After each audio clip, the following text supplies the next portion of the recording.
Hello everybody, welcome back to Monster Road Trip. Last time we went to Knife Land, did all the layers there. This time we'll be doing the same thing, only this time going to the Dream Dominion, the magic destination of the game. If you don't understand what I'm doing or what my main goal is through this playthrough, go back and watch the Knife Land video, or don't, I'm not your boss. So we'll just be picking up right where we left off. Magic destination, we'll be starting with the Troll gas station, because obviously. Polly, I learned a new trick! No hands! Scott, not while you're driving. This gas station looks like it was lifted straight out of a children's storybook. A children's storybook where the fantasy heroes drive cars, I guess, but nonetheless. Despite all the weird and whimsical elements, it looks like this gas station still has all the normal functions. What do you do?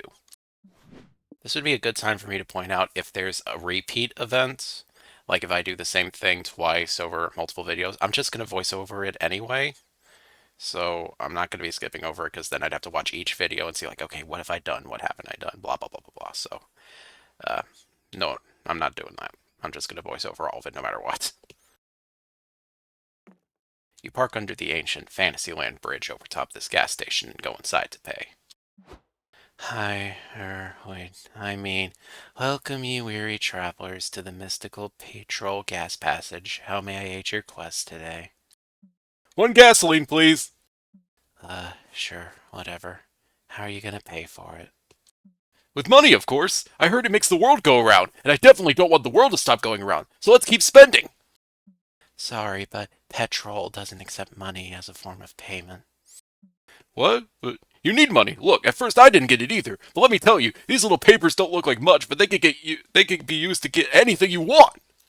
Like right now, I want gas, so I give you the papers, you give me the gas, then you give the papers to someone else to get something you want. It's a magical system called econology. Or is it economation? I think it's economy, sir. And trust me when I say that economy is meaningless to trolls. Petrol only accepts magical forms of payment, like dragon scales, or cursed lockets, or firstborn children. Damn, too bad none of you are having a baby anytime soon, or this would be a lot easier. How else can you magically pay for this gas?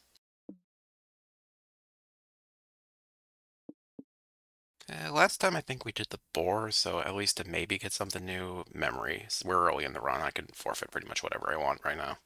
My fondest memory, huh? I've already forfeited a lot of those to no holds barred partying, but let's see. I've got a nice memory of the first time I beat my mom at chess. That was a great day. Mine's when I found a chocolate cookie in the bushes at the dog park. That's also when I found out I'm deathly allergic to chocolate, but it was worth it. You choose the fondest memory to forfeit, which I can't even recount to you now, because it's been lost to the mystical gas pump. Rest assured, though, it involved a lot of epic story beats and sexual thrill that were foundational to your character, and now it's gone. Okay, your tank should be full now. I'll pray to the great trolls that you choose petrol to aid you on your next great adventure. Corporate means makes me say that, but honestly, you should go to fill it next time. Gas is cheaper there and costs a real currency. Bye. I'm glad we got the gas bros, but I feel weird now. Like there's a hole in my head that used to be full of joy. I know, buddy, but it's okay. We'll fill that hole with lots of new fond memories during the road trip. That's true. Can we start by getting some chocolate ice cream? I have no reason to believe I shouldn't eat that. Sounds yummy. You lose -2 hype from your memory loss, but gain +2 magic for the car.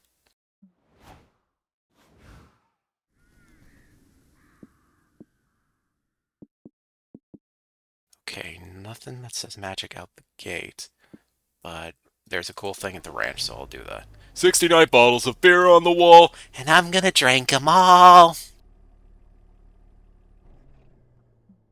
Sunshine, open fields of rolling wheat, and pounding hooves. This truly is a horse's paradise. Science has proven that there are 3 key activities to do with horsies. Question is, which one are you doing today? You all approach the stables, but find they're already full of other people visiting the ranch. You're surrounded by young girls in blue jeans and ponytails. They're bowing to the horses and filling diaries with horse doodles. You also see a familiar ginger fuccubus you met at summer camp. Oh, hey there. Hey, Sawyer! Whoa, what's with the weird stuff happening back there? Oh, that? It's the horse girls. They love worshipping the horsies. It's weird, but I sort of get it. Horses are beautiful and gentle and easier to talk to than people sometimes. I even consider myself a horse girl from time to time. Oh, really? But I thought, you know. Yeah, for the most part, I prefer using non-gender terms for myself. It's sweet of you to remember. I don't know. I like to think that horse girl sort of refers to a way of life, like something that goes beyond gender. That's just me, though. It's not one size fits all. It's best to always ask first. You know what, Sawyer? I may not be a girl or a horse, but I think I might be a horse girl. Nice.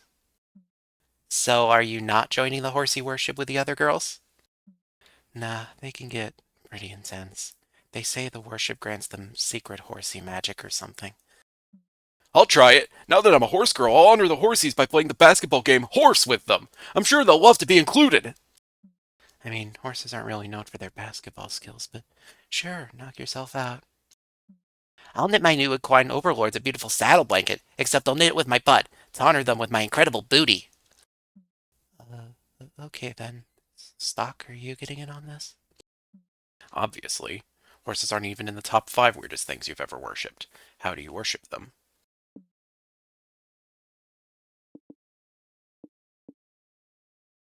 Alright, yep, this is the thing where it's one of the things in the game where depending on which playable character you're choosing as, you get a different piece of artwork. So I can at least show this off during the playthrough, so that's good. You grab some notebooks and get to work. You fill thousands of pages with equine doodles, poems, and heartfelt essays about your horsey overlords. I love horsies, you write. I really, really love horsies. I love them so much. I loved horsies ever since I stared into the soft, soulful eyes of a friendly horsey and knew that this majestic creature understood my very soul. Horsies are so pretty. Their manes are so shiny. Their legs are so strong and supple. I love the way their flanks ripple and undulate as they gallop. I wish I was a horsey. Then I would be free to gallop through the grasslands, one with the wind, and I wouldn't know about taxes or the high expectations my parents put on me. I drew this picture of me as a horsey for you. Please, horsies, accept my worship, and let's be BFFs. XOXOXOXOXO. Stok. You show the horse girls your work. They're pleased with your offerings, and they prepare you for the horsey altar.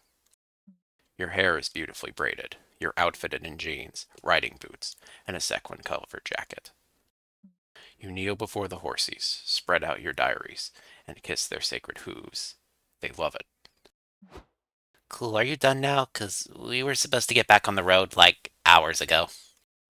Oh yeah, only now do you realize you lost -1 height, -1 mind, and -1 stamina because you spent all day fantasizing about being a horse instead of eating or being normal. At least Stok got +3 magic from the horsies as thanks for being so obsessed with them. Now we have gas for the car! Yep, that's true. But you're reminded that you only need the car because you're not a horse and can't run fast. Your dreams will never come true. Oh well. Actually pretty good that we got magic out of that. I forgot that gives you magic. No obvious ways to get magic from this, but we will need money for our hitchhiker in a bit. I love looking at the road we leave behind. Okay, but not while you're driving. This is a hotshot business summit, where capitalism's finest gather to figure out how to get even richer. You feel a bit out of place in this crowd, but like any business mogul will teach you, you just gotta fake it till you make it. So, what do you want to do?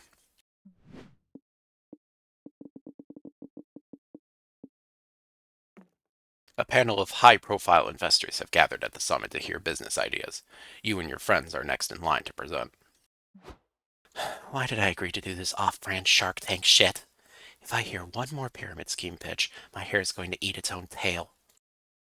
I'm starting to think that this isn't one of those game shows where one of the contestants falls in love with me at the end.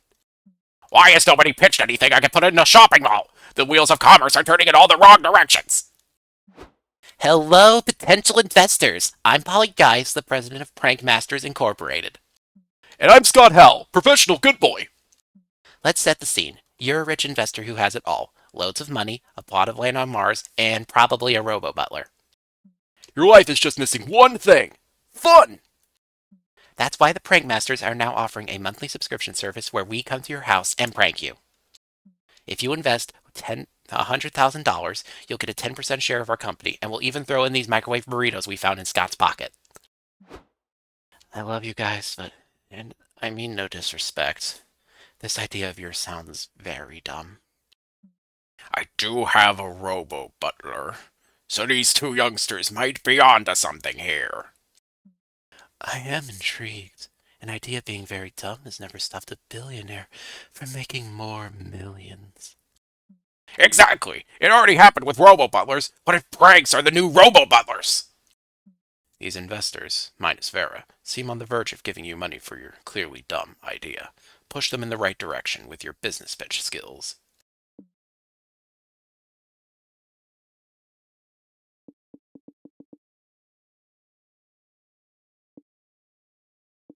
Okay, that's probably hype, so we'll do this one so that we lose a bit of stamina to even things out a bit. You want us to invest $100,000 and find 3 more investors, only for a hot dog. We could just buy a hot dog with those $100,000, you idiots! Could we? I have no idea how much a hot dog costs. It surely costs something under $100,000. I think. Are you totally sure? We could be passing up on a good deal here. Fuck, you could be right. Being an investor is so hard sometimes. It's okay, don't sweat it. Let me lead on this, okay? Listen, you three. My friend here and I are invested in joining forces. We will co-invest in your venture with $250,000, but we want 25% and one hot dog each. $20 and you get 15% and half a hot dog. Final offer! Scott, no! Deal. Why? Holly, it was the only way. I ate half the hot dog while they were whispering. You gotta trust me on this one. We did it, partner. How did you morons even dress yourselves in the morning? I don't. I have an intern for that. I'm out.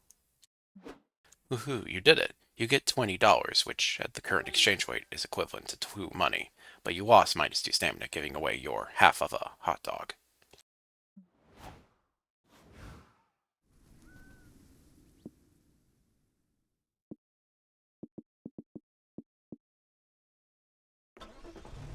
Holly, what is this place?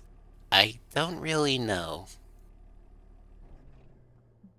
What sort of gift shop even is this? Just a pop-up stand in the middle of the desert? And what are these products for sale?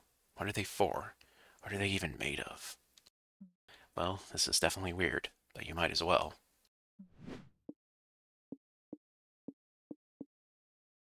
There's probably a magic rock, I think, if we buy, since you could tell this is a rock store from this, so I'm gonna try and hope there's a magic rock. I don't really remember.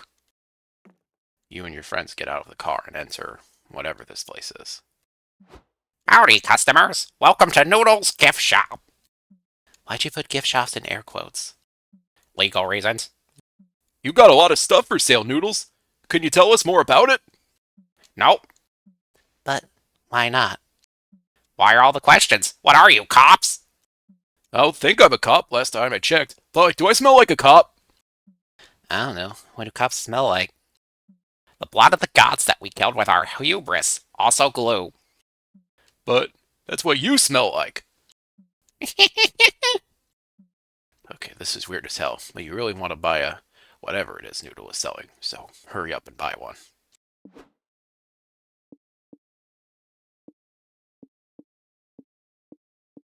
That's probably magic. Whoa, am I high or something, or is that rock glowing? Yes. Okay, that fucks. I'll give you 2 money for Shiny Steven. Where'd you find this weird rock anyway? Who knows? These things are everywhere. Before Noodles can refuse to elaborate further, an interdimensional portal opens, and a team of superheroes rushes in. Drop that rock! Says the leader superhero, his cape flapping heroically in the still air. That's the last eternal stone! We need its power to save our world from all evil, says the only woman in the group, whose outfit is over-sexualized, but in, like, a feminist way, we swear. Sorry, can't help you. I just sold it. You sold it to who? Not you, motherfucker. Bye! Noodles pushes the superheroes back into the portal, and it closes.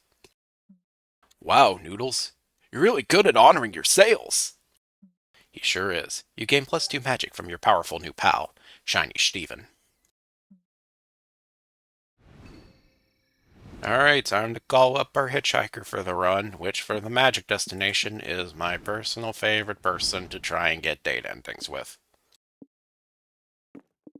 Good seeing you again, Aravi.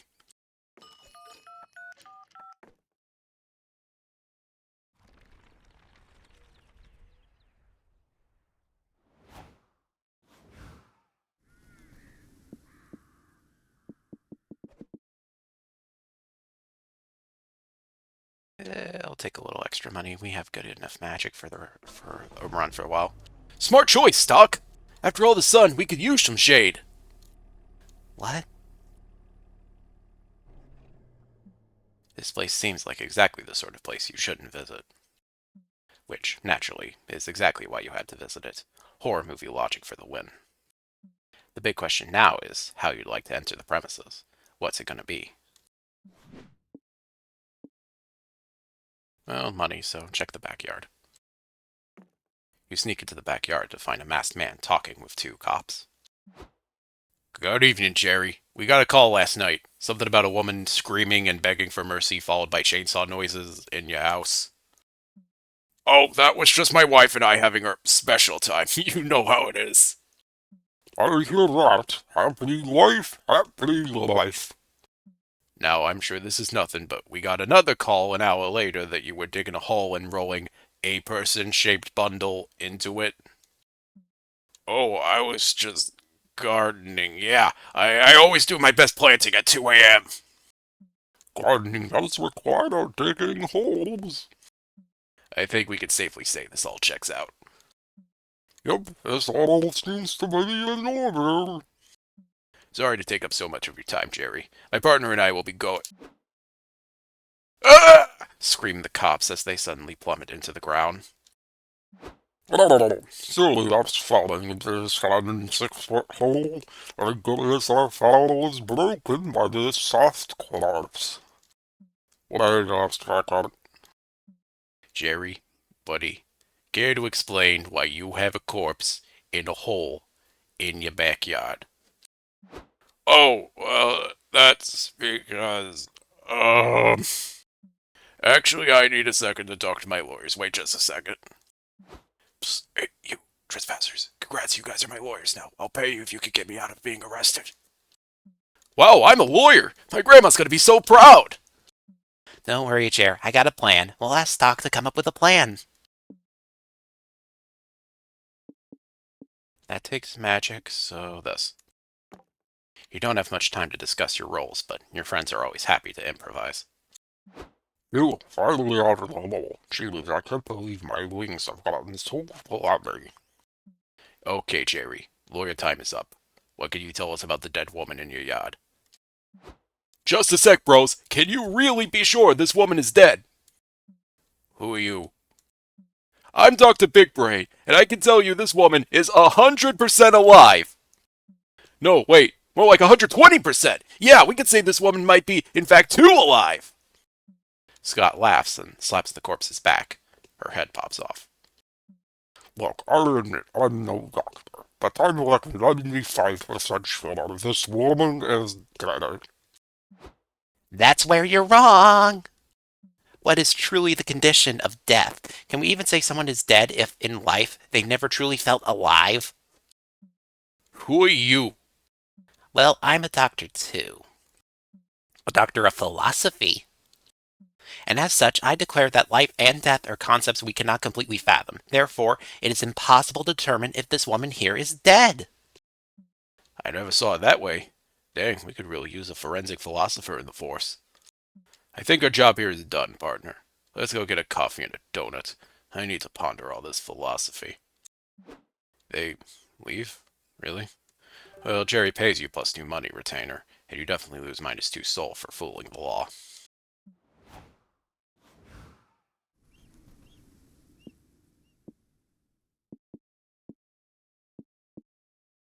Mediterranean, why not? That Jerry guy sure seemed nice, and he knew so much about chainsaws.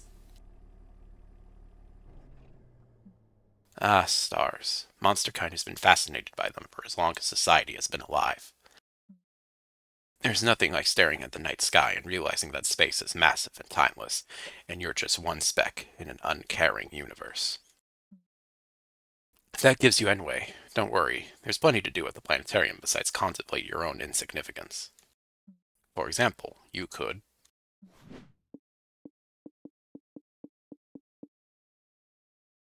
I think I'm just gonna play it safe for this one and watch the laser light show since that's a variation one where it's not just the 1-2, it's the 1-2-3 with little, medium, a lot, you know. You, Scott, and Polly are sitting in your seats waiting for the laser show to start, when suddenly a man appears before you in a cloud of magic and cheap rum smell. Hey bro, who are you? I like the weird unsettling stains all over your wizard robes.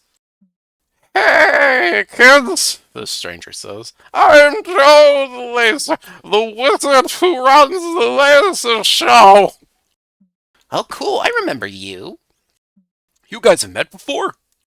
Yep, I was leaving the club and ran into Joe the Laser. He taught me how to shuffle to Party Rock Anthem by the 2010's hit band Lamphao, with lasers.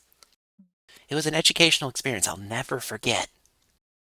Oh, that's good to hear, because I completely forgot that happened, Joe the Laser says. Since we're old shuffle buddies, you gotta help me. I'm worried my laser show routine is getting old. Laser shows aren't really hip anymore. Could one of you with youths help me spice up the show? I could try. Let's see, if I wanted to do the perfect laser show, I would use lasers. Good call, but I still need a big wow factor. Oh, you just come up and run the lights with me. Sounds super fun. Paul, you want to help us run the laser show? No thanks. Like Joe the Laser, I know better than to operate pyrotechnical equipment while I'm drunk. But you could take Stok with you. I'm sure he'd love the opportunity to butt in on someone else's problems. Yep, it's kinda your thing. You and Scott take the stage with Joe the Laser, and punch up the laser show with your foolproof method. That's gonna be a hit on hype, but it'll only be a -1 hype, so that should probably be fine. Are you sure, Stok? Aren't educational raps kinda boring? No, educational raps are the best way to connect to modern youths on their own turf while simultaneously enriching their +1 mind. Okay, if you say so, let's do this. Can you give me a beat? Sure, you start beatboxing. Yo, welcome to the show. We're in Laser Nation, talking about electromagnetic radiation. Lasers are created by light amplification, and not the kind of light that makes you look like a raisin. No, lasers are distinct because of their coherence. Yo, their light's diffraction limited, no interference. My rhymes flow like light wavelength in this vacuum. Now my bro Joe the Laser's gonna spit more facts at you. The spotlight swings around to Joe the Laser, who's currently asleep with his head in a bucket of rum. Nobody claps. Boo, I'm sorry, but I don't know how else to say it. That was boring. You somehow managed to take rap and lasers, two objectively very cool things, and make them boring. Yeah, you're right. I think this is pretty much decided that I won't pursue a career in educational rap. Suddenly, a security guard rushes in. What are you doing? He shouts. Why are you on stage? Joe the Laser let us up here. He's the wizard who runs the show and taught us life lessons about 2010's party music. Oh, that guy, the guard sighs. He doesn't actually work here. He just gets drunk and trespasses and insists he's in charge of the laser show. Oh, whoops. Joe the Laser gets thrown out. A lot of the audience leaves because you made the laser show lame with your rap, and you lose -1 hype.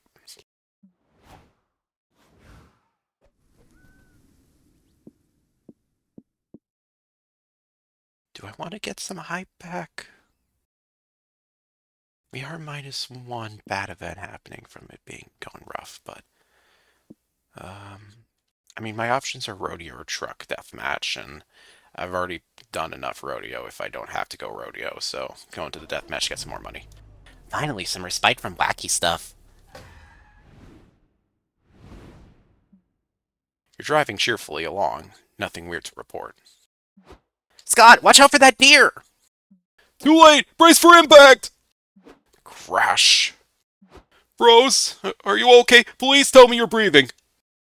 I mean, I'm never breathing, but I'm okay, boo. Looks like the car is too. I don't know if we could say the same about that deer, though. We should check on it. You all get out of the car and check on the deer. You're no veterinarian, but you would diagnose this deer with Fubar for shoe. For sure. Stay with me, my dear bro. Let me give you mouth to mouth. No, don't worry about it. The deer coughs. It's too late. I'm a goner. God, we're so sorry, dude. Of all the violence and bloodshed our road trip has caused, I really hoped it'd never come to a deer hit and run. It's okay. Don't blame yourselves. This is my fault. Jumping into the road without looking was my guilty pleasure. My only reprieve from my boring deer life. I only regret that I put you in danger. I hope you can forgive me for that. Someday. You and your friends sit with the deer until his chest goes still. It's a somber -2 hype moment. Jeez, poor guy. All he wanted was a little thrill in his life, and now he's dead for it. I'm really sad. You guys think there's anything we can do to honor the deer's life somehow? It's the least you can do after you shattered his ribs with your headlights. How do you honor the deer's passing?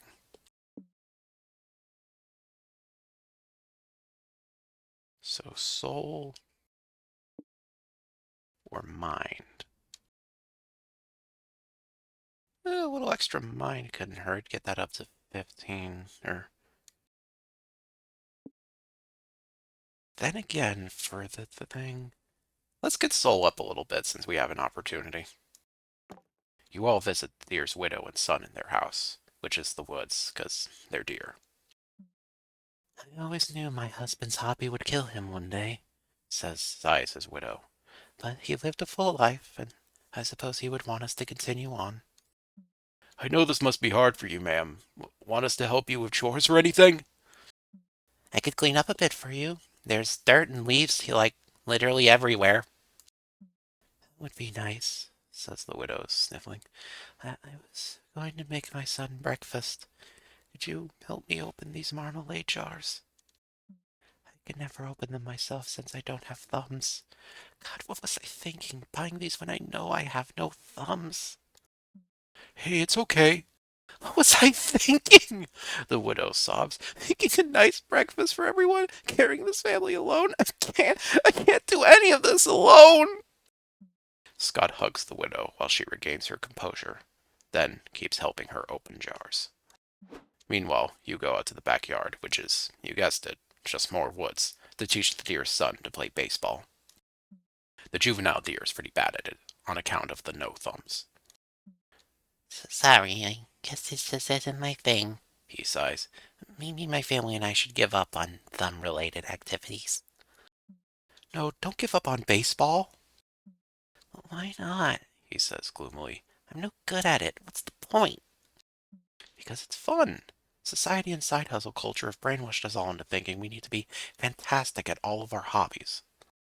But what happened to doing something just for fun? You could still come out here, play baseball badly, and have a great time. Okay, he says, beginning to smile. I guess my dad lived by that motto too. He loved jumping in the road, even if he was really bad at avoiding cars. Yeah, kind of like that. I'd rather you play baseball than play in traffic, but yeah. You and the deer play a rousing game of bad baseball, have a yummy breakfast with the family, and feel a bit more whole when you leave. You gain +2 soul. So about the whole raising money thing, we do need to raise hype now because it's at 7. Nothing says fun like two huge trucks on huge wheels wrecking the shit out of each other. The stands are filled with cheering, hooting fans, ready to see some vehicular carnage. As for you and your friends, you're ready to. We're gonna go for a joyride. You plan to drive a truck into the monster truck deathmatch. Your plan to drive a truck in the monster truck deathmatch is going well, until security says you can't drive a truck in the monster truck deathmatch. What do you mean we don't have security clearance? Don't you know who I am? No, I don't. That's why I'm not letting you inside. But I'm the Turkmenistan worldwide monster truck deathmatch champion 3 years in the running! Oh shit, are you serious? We're so sorry. We didn't know you were coming today. I'll let it slide for now, gentlemen, but the Turkmenistani emperor will hear about this. Well, Turkmenistan has an emperor now. Time sure change. The security guards let the Turkmenistan champion, Polly, and her hype squad, you and Scott, into the arena. I can't believe that worked. Let's ride, gang! We still have a problem, bros. These trucks are way too tall to climb into. Fuck, you're right. Stupid monster truck engineers only cared about how high they could make their trucks and not how high they should have. Polly, if we're getting in, we need to do it quick. The crowd's getting restless. What's happening? Someone better figure out how to drive that car quick, or I'm gonna get really pissy and restless! Shit, it's true. You need to think of a way to get in that car.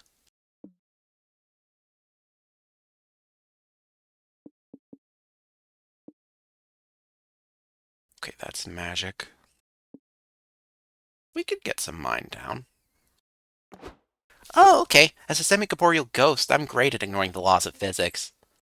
Here's how you do it. First, imagine nothingness. Now imagine somethingness. Now ask yourself, how different are they really? Pretty different, I think. Like, total opposites, actually. Don't be so sure, Boo. The lines of physics in this world are not so clearly drawn. The existence of the multiverse and interdimensional travel prove that fixed existence in one space is a total myth. The human realm and monster realm overlap. They just exist on a different quantum level or something. Who's to say how many other realms sit on top of ours? What does it even mean to be here and not there? Aren't we all just atoms and stardust being yanked around by gravity and magic? How is wishy-washy ass reality gonna stop us from being in the monster truck right now? Isn't meditation supposed to relax you? Because this is just making my head hurt. Yours is too. You lost -2 mind trying to understand Polly's experimental, borderline nonsensical train of thought. Well, don't worry, it still worked. We're inside the monster truck! Holy shit, how'd they do that? Who knows? Who cares? Fuck physics, fuck space, fuck time, fuck logic, and most of all, fuck these other monster trucks! Let's smash them! Polly gets her wish, and you drive your monster truck in the deathmatch and gain +2 hype.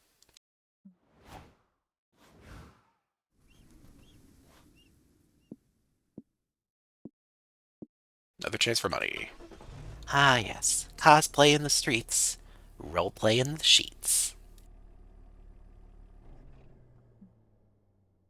Yay, a con. It's the perfect place to be your authentic nerdy self without fear of judgment. I will be right back. I need to check something really quick. Give me 7-8 seconds.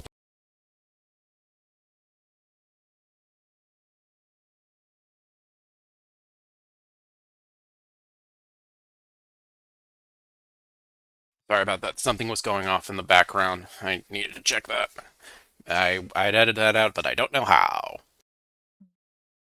There are cosplayers, merch vendors, panels, gaming tournaments, overpriced food.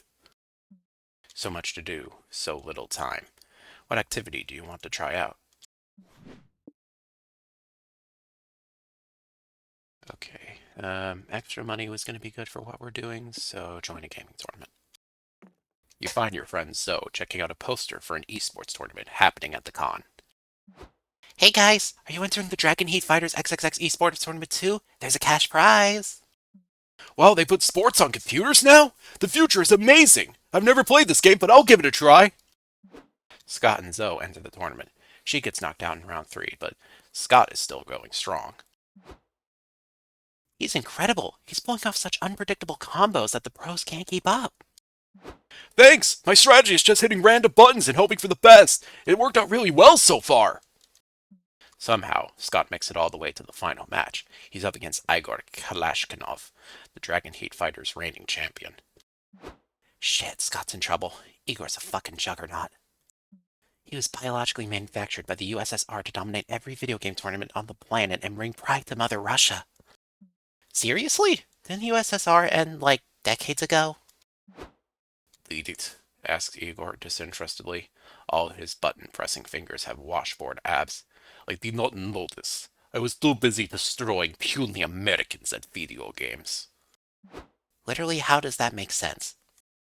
Igor ignores her to mean-mug Scott. I must break you, dog, he spits. I will crush you to bone meal for destroying the USSR, capitalist scum. Did I break the USSR? Bro, I had no idea. Sometimes when I become Wolf Scott, I break things without realizing it. Sorry if I broke your thing. The only apology I will accept is your blood in my superior gamer hands. Prepare to perish.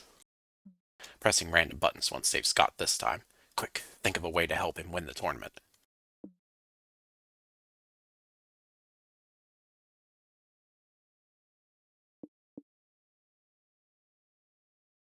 Okay, we do need magic, at least for a little bit longer, so we're going to have to take a hit and solve for this one. You grab the most innocent-looking boy you see. Scott had better win, or Little Billy's legs are gonna get it! Not Little Billy! What a twist! Let go of me! Shouts the kid. I don't know you! My name's not even Billy! It's Walter! Walter! Nobody under the age of 50 is allowed to be named Walter. It doesn't matter what your name is, your legs will break just the same. Somebody help me! Cries Walter, aka Billy. Anastasia, go to Billy! Stay random adult wants to break my legs! Don't scream and cry, Billy. Scott will win this for you, and your leg bones will probably be fine. I won't let you down, Billy. Legs and bones are some of my favorite things, so I'll try my hardest to save yours. Yeah, you're all idiots, sighs Walter, aka Billy. I'll just break my legs myself so you'll let go of me. Whoa, did Billy just break his own legs so Scott could focus on the win? Hardcore! Emboldened by Billy's noble sacrifice, Scott ekes out a victory. He gains +2 money for winning the tournament. Sadly, you lose -2 soul for wantonly endangering a child, which is one of your favorite pastimes, so whatever.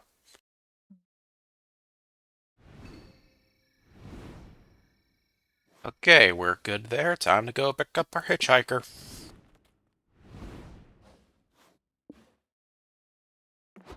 You invite Aravi to join your road trip. You seriously think I would want to travel with you? I mean, I guess I will, but not because I like you or anything. Alright, how Aravi works is every turn we gain magic and lose money. Which is why I was gathering money in the early stages. So now I can go sacrificing magic to survive the next 3 weeks at every opportunity I get.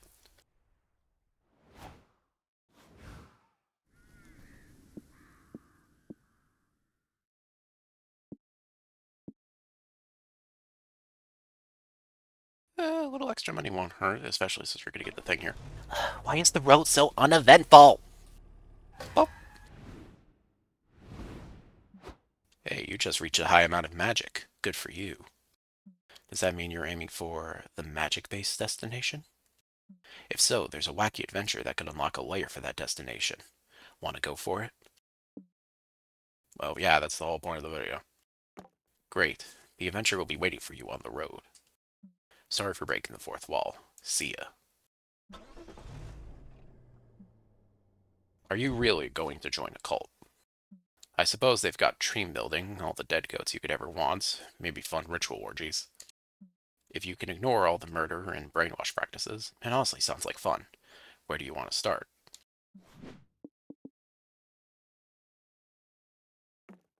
What is a cult but a club that takes itself really, really seriously? And clubs need to market themselves to find new members, right? Following this logic, you assume the cultists must be having a marketing strategy meeting somewhere, and lo and behold, excuse me, they are. Brothers of Mahathra, keepers of the sacred secrecy and darkness, we are having a crisis. Our recruitment numbers are extremely low this month. We tried flyers, we tried making obscure fortune cookies with a holy message inside, we tried leaving dead goats around town. Why isn't it working? Even you must realize those outreach campaigns are awful, Brother Alexei. We do well to hire a real marketing director. True, but it's impossible to know which career professionals are recruited to the cult beforehand. That's how we ended up with an 8 former furniture designers, but no marketers. At least the sacrificial chamber is full of comfy sofas now. It would also be nice if we had some security personnel. For example, I just noticed those outsiders snuck into the meeting and have been here this whole time. Hi! Sup, brothers? Before you throw us in a cell or sacrifice us to your god for sneaking in, consider that we can help you recruit more followers. Let's try carving join a cult on 666 goats and scattering them around the city. People love goats! We already tried that. It didn't go over well. Oh, how about 667 goats? You distract Scott with a squeaky ball and take the floor. Time to show off your brilliant cult marketing strategy.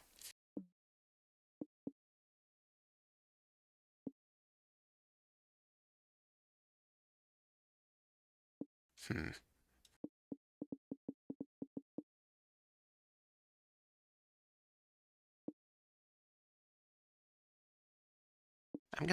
I think tattoo is more likely to be something I don't need than this, because I don't get either, but I'm gonna go with the tramp stamp. Great idea! We could even call them tramp stamps! That could work. What should the tramp stamps look like, though? Maybe we could do a tattoo of my mom's name. It'd have a lot of emotional meaning. But aren't we all getting the same tattoo? Why would anyone want a tattoo of your mom's name? Well, her name is Martha. That sounds a lot like Mihathra. It kinda fits. Wait, your mother's name is Martha? So is mine! Did you also join this cult because the deity sounds a lot like your mom's name?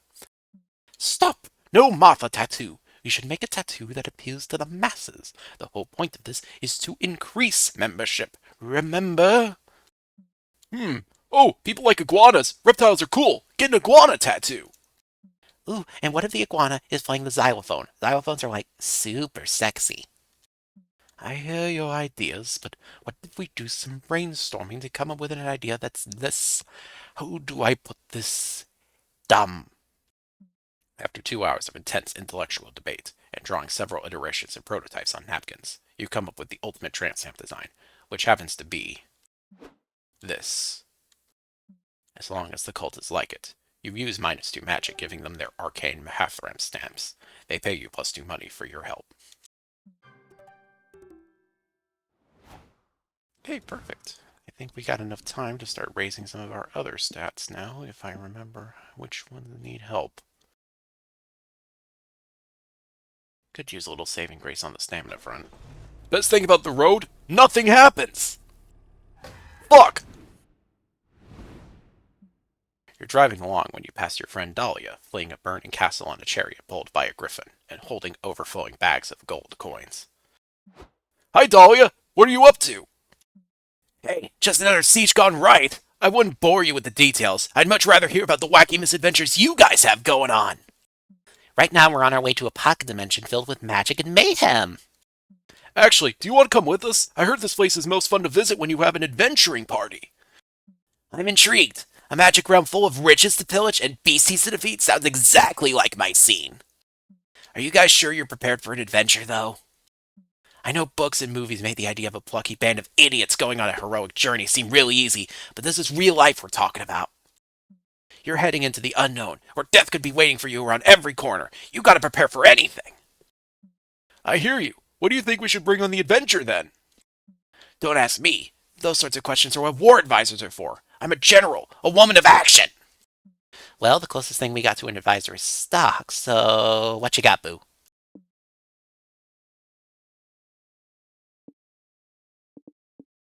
Okay, for the sake of the channel, not getting ruined, I'm going with the chicken. You exert -2 magic to cast the summoning spell, and from the magic cloud you created, out walks A chicken. What the hell?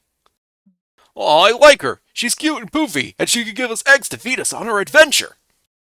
I guess, but is this beauty bird really the secret ingredient to chicken nuggets?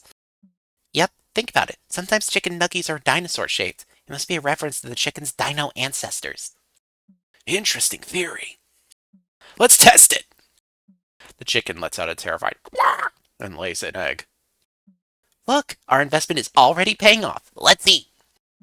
Hooray! You all work together to make a delicious omelet and eat it as a group, gaining +2 stamina. Okay, I admit, this featherly endless food machine will be pretty helpful on our adventure. I accept it as a member of our squad. In fact, could I maybe keep the chicken for now? It'd make a cute mascot for my chariot. Sure, just remember to give her back later, and or save some nuggies for us.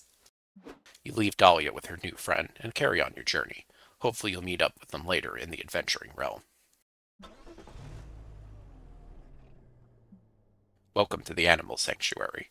It even has a petting zoo. There are dogs, cats, goats, bunnies, alpacas, ducklings.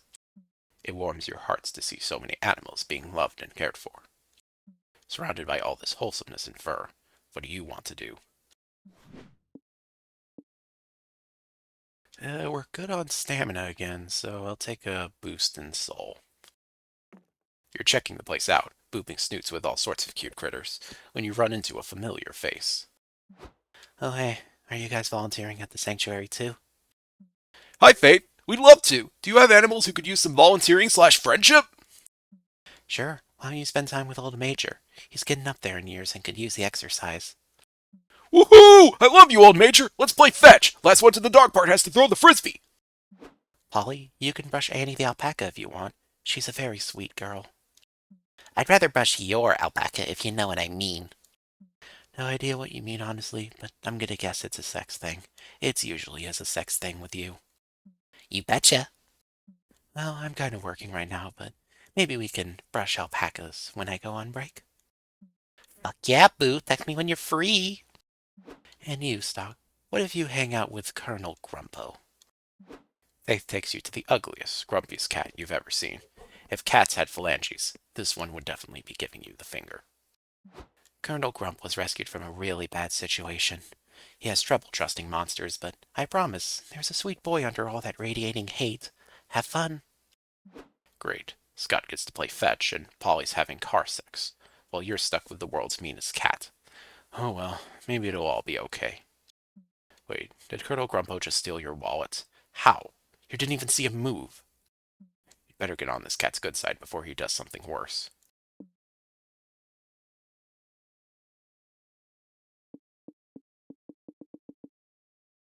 I need money to get under magic for a bit, so I'm gonna spend some money to get him a Ferrari.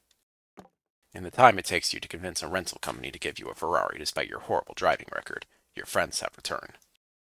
Hey, have you guys seen the car out front with the grumpy cat in the driver's seat? It's so cool they're letting underprivileged animals work for Uber now. Wait, is Colonel Grumpo in that Ferrari?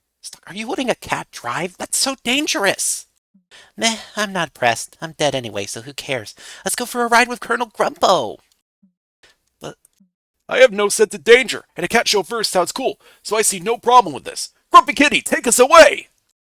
you all hop in the car with Colonel Grumpo and let him drive you into the sunset. So, is this a regular thing with you, Stok? Every time you want to cheer a cat up, you let it drive a Ferrari? Pretty much. Cool. Cool. Woo! I love sticking my tongue out the window. You're the best reckless driver ever, Colonel Grumpo. Well, at least everyone's wearing their seatbelts. That makes me feel marginally better about this extremely unsafe situation. You give Faith a few extra white hairs, but your joyride is a success. You even see a small smile on Colonel Grumpo's face as he snoozes on the steering wheel. You lose -2 money on the car rental, but gain +2 soul spending time with Grumpo.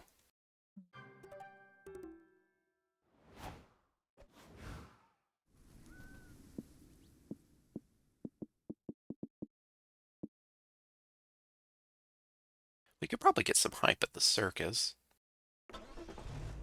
I like your nail polish, Rob. Oh, I accidentally skipped it. Whoops. Okay, never mind, I guess. You, Polly, and Scott grab some popcorn and head to your seats to watch the circus. On your way there, the ringleader runs up to you. Hey, he whispers, I suddenly lost some of my performance to a soup-related accident, and I desperately need an act to cover them. And I thought to myself, if I randomly checked with the audience, I may bump into actual trade performers willing to join us. The rationale of this man is quite questionable, but you were born to embrace nonsense, so you tell him you are circus performers. Fantastic! What sort of act can you do?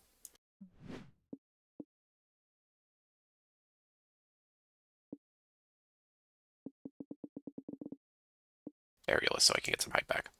You and your friends signed up to be acrobats. It might be dangerous, but today isn't the day danger suddenly became a deterrent for your choices.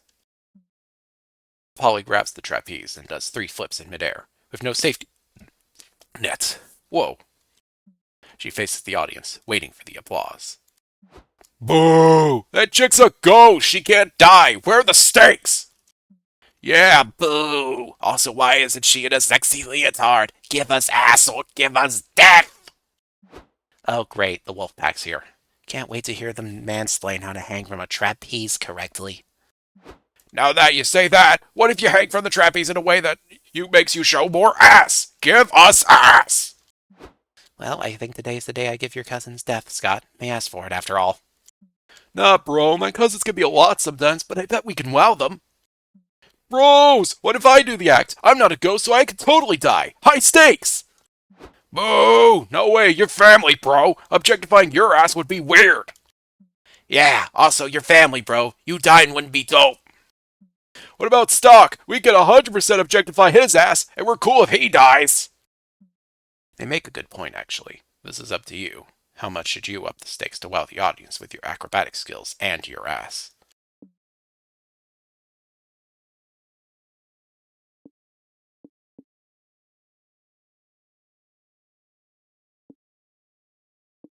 Well, this would definitely be a lot of hype.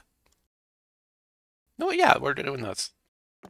What, bros, are you seeing this shit? Is Stok seriously gonna do an act without the trapeze?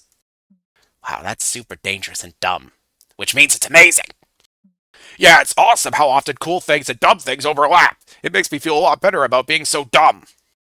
Wait, what's happening now? Are Scott and that ghost with the rocket boobs trying to talk Stok out of doing it? Come on, Scott. Why would you try to put a stop to this awesome danger? Are you a werewolf or a werepussy? No, they got Stok to chicken out. He's walking away. Wait, it looks like Stok's gonna step on that banana peel conspicuously placed at the end of the platform. Really? Does that mean he'll... Yes, yes! Stok slipped on the peel! Look at him falling from the platform! Holy shit, bro! He must have broken a fuck ton of bones! This is the best day of my life!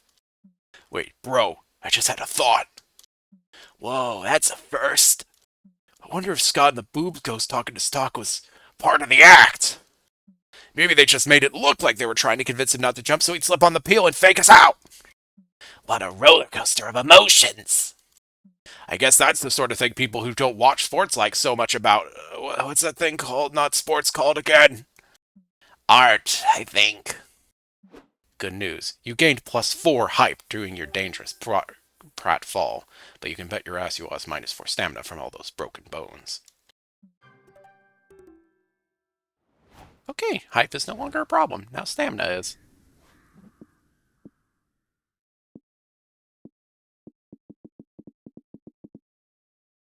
I don't feel comfortable enough going for kite tournament. Actually, you know what? No, nothing ventured, nothing gained. When do we get to the final boss? You mean the destination? This tournament is serious business. Competitors from all walks of life have trained hard for this.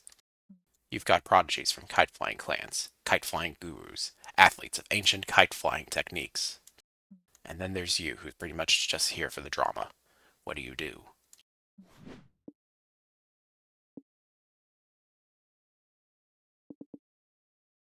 Do I want to do this?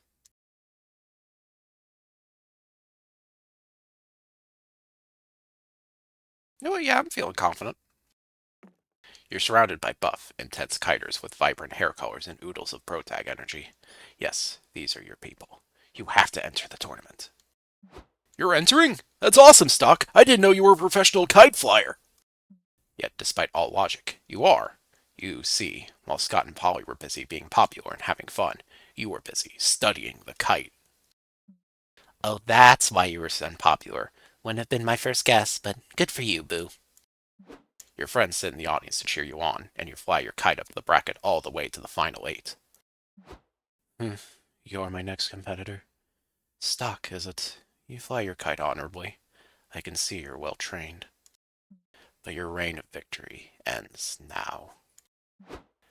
It's Chio, the lonesome kite! He's the mysterious aloof protege, and he'll stop at nothing to win and preserve his honor. Dude, how do you know all that? I've been reading the plot summary of this kite tournament on Munchie Your kite is well constructed, graceful. She slips through the air like my sword through tender flesh.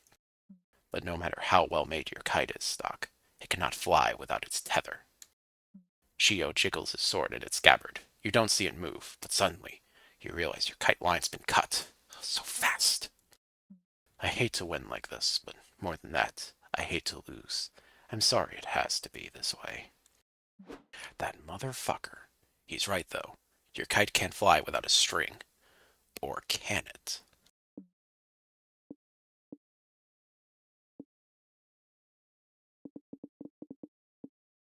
This feels magic-y. And I was right. Yes, of course, you close your eyes, honing the kite energy within you. You imagine the creation of the world, the Big Bang, the explosion of stars, the planetary bodies filling the empty vacuum of space. You see your planet being formed. It began as a sphere covered in fire, then the mountains pushed up and rocky earth covered its crust. The water flooded the planet, the waves colliding with the newborn shores, and with water came plants, and with plants came air, the atmosphere you rely on to breathe. And with air came wind, and on the wind came kites, the fifth element. Yeah, that's exactly how it worked. You must channel the wind, unbridled spirit of those first ancient kites. Their magic fills your core, exploding from within. What is this madness? How are you controlling your kite with random martial arts poses? Because Stok just became the legendary Kite Mancer, bro. Now he can control all the kites. Wait, all the kites? This just got way easier. You take control of Chio's kite and crash it hard into the ground. No! I can't believe it. You defeated me, Stok, and brought shame upon my name. It seemed that while my blade could slash your kite string, there was a stronger string all along that connected both our souls. Well done. Fuck yeah, you ascend to the final four. With your kite's new power, your victory should be assured. Your defeat is assured, for it is I, your next opponent, Sarth of the Cobra Kite. You already defeated Chio, my greatest rival, which is what I was supposed to do. What the hell, bro? For failing to uphold the Co-Broed code of not getting in the middle of monogamous sworn rivalries, I'm afraid I need to take you out of the competition. Sarth swerves his kite to crash into yours. You manage to dodge his attack. He's only able to leave a tiny scratch on your kite's surface. Don't look so smug.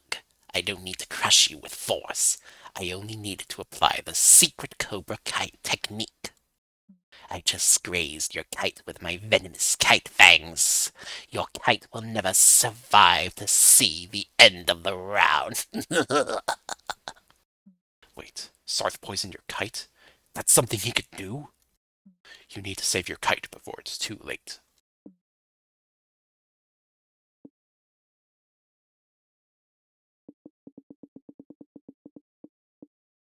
This is either hype or magic. This is definitely mind. Both hype and magic are higher than this, so I'm going with this. Good thing you thought ahead and brought a can of lighter fluid. You chuck it at Sarth's kite and chase it with a lit match. No! You deduced my kite's greatest weakness! Poison-type kites are weak to fire! I'm pretty sure all kites are weak to fire, poison, or not. Because they're, flammable. Actually, the mere correct word is inflammable. The word flammable gained popularity because inflammable sounds like its opposite, but... Who asked you, Chio? You already lost the tournament. You don't need to butt into conversations to be a vocab snob and feel smart. You defeated me, Stok. My co-brand has been forever tainted. Please, plunge this poisonous fang into my chest and kill me with honor. No. You're not going to murder Scythe over a kite tournament, right? And so, after 2 fierce fights, you make it to the final round of the tournament, where the best of the best compete, and character arts are dramatically completed. The stakes have never been higher. You're my final opponent? Seriously? I thought it'd at least be Sarth or Chio, not some total amateur. Whatever, kicking your ass will be a total breeze. I'm FJ, commander of Win. Fuck? If FJ can control the win and this is a tie tournament, isn't that basically cheating? Not really. In an anime-style sports tournament, special powers and ultimate moves are all fair game. But FJ has a reputation for sabotaging kites, bribing the judges, and using explosives to rig the competition, which are all definitely cheating. Don't look now, Stok, but it looks like somebody swiped your kite fabric for porcelain. Good luck winning now, rookie. Oh no, porcelain is the worst kite material. It's so heavy and breakable. Typical FJ, and he wonders why his unofficial kiter nickname is that fucking jerk. What a co-brutal twist.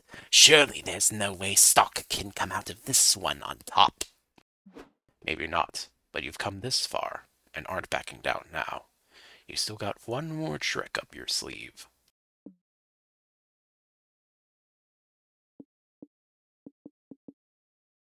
Hype? I think money. I'm gonna go with this because I think it's money. Okay, that was mine, and that somehow worked. I don't know how that worked. I was wrong about this, I guess. In the precious minutes before the final round starts, you bust ass in a technology upgrade montage to save your kite. Wait, the only way that could have happened is if the first one was stamina, not mind. Or stamina, not hype, so I got really lucky with being an idiot. What a sad last ditch effort. What are you even trying to do? That porcelain disaster will never fly. Oh, won't it? You whip out your new remote control and pilot your kite drone into the air. Nani? Holy shit! Whoa! What a weak twist. This isn't over. My kite also has a final form. FJ does some dramatic poses and screams at the top of his lungs. In a burst of blinding light, his regular kite transforms into a bigger, stronger, weirder looking kite. Behold, the Forbidden Kite Jutsu, Form 9, the most complex and undefeatable form in all of kiting. Meh, it's still a kite made of fabric, no matter how many poses FJ does. You shoot it down with your drone easily. No! You did it, Stok. Finally, our years of training have come to fruition. I always knew you had it in you. I am proud of you. Stok, you did it! You defeated FJ, effectively avenging the murder of your father! Stok, seeing you fight with such passion and finesse has made me realize that my feelings for you go beyond friendship. Shoo! Go away, generic anime characters! Stop building random lore around Stok! Hey, fam, let's leave with the spoils of the battle before Stok gets sucked into a different piece of fiction. As you drive away, you see the face of your late father in the clouds, looking at you with approval. What are you doing? No, stop. That's not your real father. Just a generic anime dad. Ignore that cloud, Stok. Enough anime vibes for today. Anyway, you leave with +2 money, +1 hype from the kite tournament. What a character arc.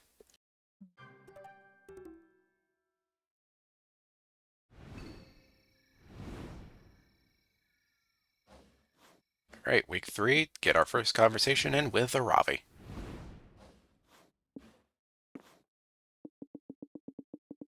Actually, I'm curious about other Slayers, so let's see. Slayers? Sure. What do you want to know about it? Oh, I guess I have seen this before. Oh well, I already forgot. Thank you, terrible memory. What's the whole deal? I mean, the most I know is that you casually break into Spooky Academy to try to murder students. Yeah, yes. Why, though? We Slayers fight monsters. It's our thing. Also, Damien and Liam are dumb. Total murder material. But why do you fight monsters? Aren't you, like, half monster at least? You aren't wrong. There are legit reasons behind the Slayers' crusade, but I guess over the centuries the whole thing ended up being oversimplified to just kill monsters. The truth is that our lineage has always been part of the most important war. We're the spear of the mortal kind. There are ancient entities that prey on our reality. Our lineage intertwines with centuries-long journey to end the evil these entities produce, and to find a way to end them once and for all. Sounds intense. It is fucking intense. I dream of being not just a Slayer, but the Slayer. The legendary hero that manages to pierce the heart of an old deity for the first time. There's more than one, but it takes just one. That'll be enough for mortal kind to see they can bleed. So, how do you go from that to casually trying to murder students at our school? Yeah. You see, most of us Slayers would have human blood. The human realm is the safest place away from the ancient entities. Other realms are infected by the corrupting power of the old deities. Damien is from Hell, which might be the most corrupted realm. And Liam commanded armies for the dark side, which was created by the old deities as a passage to invade the monster realm. It took me some time, but I now know they're not pawns playing for the other side. Not anymore, at least. I may still murder them just because they have such stupid faces. We'll see. Thanks, Ravi. You wanted to know. What can I say? I'm a straight shooter. Quite literally. You keep talking about the Slayers for the rest of the night. There's a lot of them, and it feels good to get to know Aravi better. Alright, we're gonna have to do some magic sacrifices in the future, because we're in week 4. Then again, we could technically just let it slide for a while.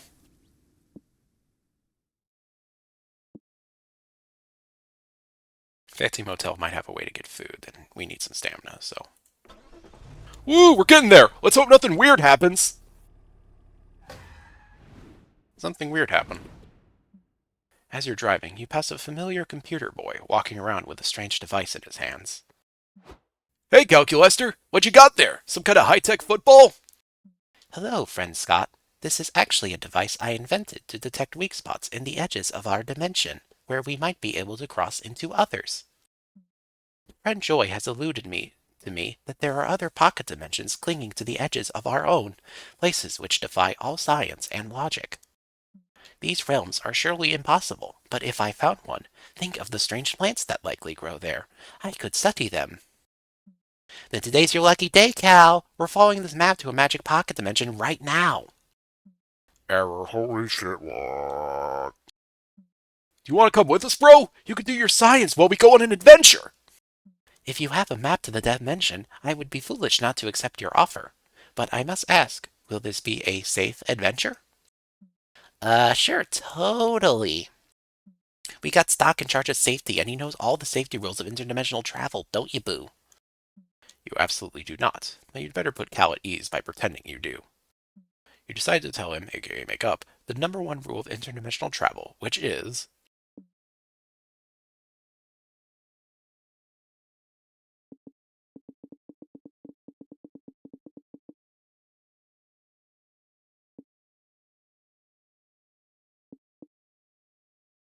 I think we can take a small hit in hype, because that'll take us down to 11. And whatever else this raises will be fine. Ah, yes, that is a good rule. I commend your commitment to safety, even in the face of raw emotional passage, friend Stok. What? But love is the purest, most magical force in the universe. I just cost us magic, didn't I? Which is exactly why we must avoid it when we are traversing other universes, friend Scott. No, love is fun and worth the risk. If I see a cute nymph or a sexy centaur in the pocket realm, I can't promise I won't try to smash. I understand that organic beings struggle to separate logic from emotion, so I will try to express the importance of this role in a way you will understand. Cal downloads a voice-changing module and puts some sock puppets on his hands. Now presenting a pathos-filled PSA on the dangers of interdimensional love. Passes Bechdel Test Edition. Setting, Spooky Interdimensional Academy. Characters, Angela, a good girl with straight A's. Evelyn, who wears leather pants and does not play by the rules. Angela. Evelyn, I will do this school project with you, but you must promise not to fall in love with me. Evelyn. Angela, you know I do not play by the rules. I am in love with you. Angela. Oh, Evelyn, I am in love with you too, but we are not meant to be, for I am from a different timeline, and now I must return home. Farewell. And so Angela and Evelyn parted ways, and both turned to drug abuse and risky behaviors to cope, and they died early and in immense pain. The end. Fuck, talk about a bummer ending. No, it's so sad. Why does the love between interdimensional sock puppet girls have to be forbidden? You lose -3 magic for skewing the magic of romance. At least you gain +3 soul for making that sacrifice. That was not worth it. Where do you stay when you're too cheap for a real hotel but too fussy for a regular motel? Here, apparently. This place is full of class, charm, and poise. 3 things you've always lacked. which means tonight is the perfect night to cosplay as a rich, fancy person. What do? Bar. Yeah, bar for stamina. That sounds right. Scott is sleeping, and Polly's busy reorganizing her nudes, so you head to the bar to do some classic drinking alone. Before you can order, though, the bartender brings you a drink you didn't ask for. The guy sitting at table 3 ordered this for you. He said to tell you that my wife really digs your vibe. Do with that what you will. You check out the couple. They're a couple of hot silver foxes. You drink your drink and get up to say hi when another drink is delivered to you.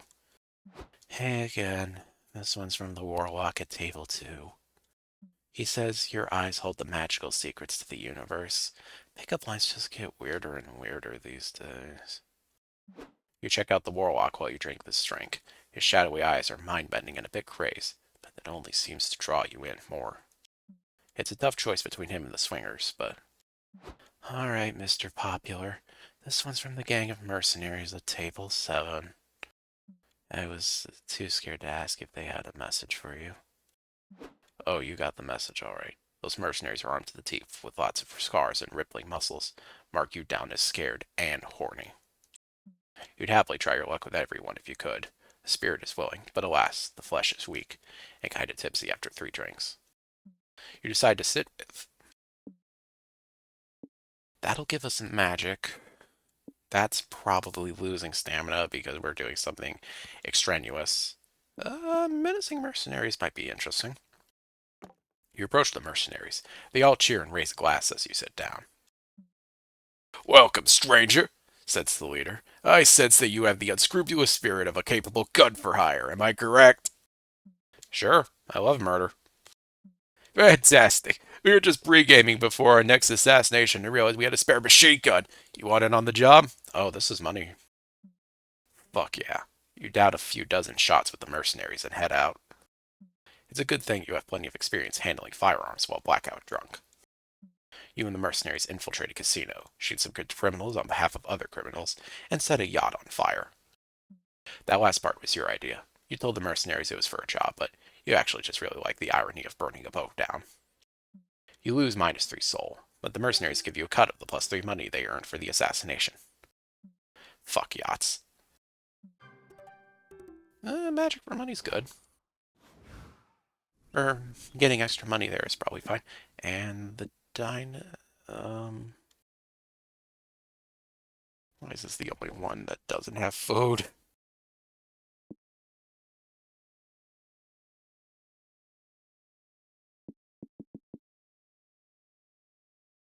Probably. I'll try it anyway. Doobie-doo, driving carelessly, knowing nothing will happen. Ow. Oh, this is an event that happens after you do a couple playthroughs, so just zone out for a bit if you don't want to be spoiled by this. You're driving pleasantly through the desert when someone super cool suddenly appears. Polly, Scott, is that you? It's me, Patricia, the official unofficial mascot of the Prank Masters. With a Z. You know it, Scott. So good to see you, girl. Any new misadventures or cool pranks lately? Now that you mention it, I'm in the middle of a super hilarious prank. Do tell. Well, I stole this dude's credit card, and I am buying all sorts of shit with it. Classic. Check out my new purse. It looks like a vagina. Fancy. Yeah, it's like very girl power, but at the same time, it's also super cheap too. Like $3,000 worth of cheek. Ah, you ooze good taste, Patricia. I do. It is my blessing and my curse, but mostly my blessing. Anyway, I gotta go. I've got a lot of credit to spend before that guy realizes I stole his card. Imagine his face once he does it. Pranked. Gotta live the prank master's life. And so she leaves. Ah, that Patricia. What a prankster. The Dynast is a classy locale, made for the road tripper with discerning tastes. Sadly, it looks like everyone and their mother is a road tripper with discerning tastes. This place is packed. The only way you're going to get seated anytime soon is if you sit with someone else. That is a great opportunity to smash conventional manners and make new friends. Who do you sit with? This has the highest chance of getting a stamina, so I'll try this. You take a seat next to a highly unusual couple. Though the way they're shouting, they could have sat anywhere and still overheard their conversation. I'm just saying you've changed. You used to be such a sweet, thoughtful man, but that damned cold has made you insufferable. You're just jealous of the brotherhood of Mehafra. You never have anything nice to say about my new friends or hobbies. I invite you to cult meetings. I encourage you to let the eternal darkness consume our bodies so that we may live in the shadows together. But you refuse to take interest. Because it's all you care about now. It's like there's no room in your life for both me and your cult. You aren't the same man I married. I don't appreciate you playing the victim in all this, Willow. My cult isn't the only thing that's changed around the web, you know. Is this about how I ate the kid and the dog? I am a black widow. You should be grateful I haven't eaten you yet. Sheesh, marriage is a lot more complicated than I thought. It's a classic he said, she said, deity said, dog's dead situation. You see it all the time on Maury. I have an idea. Let's meddle. Stok, weigh in on another argument.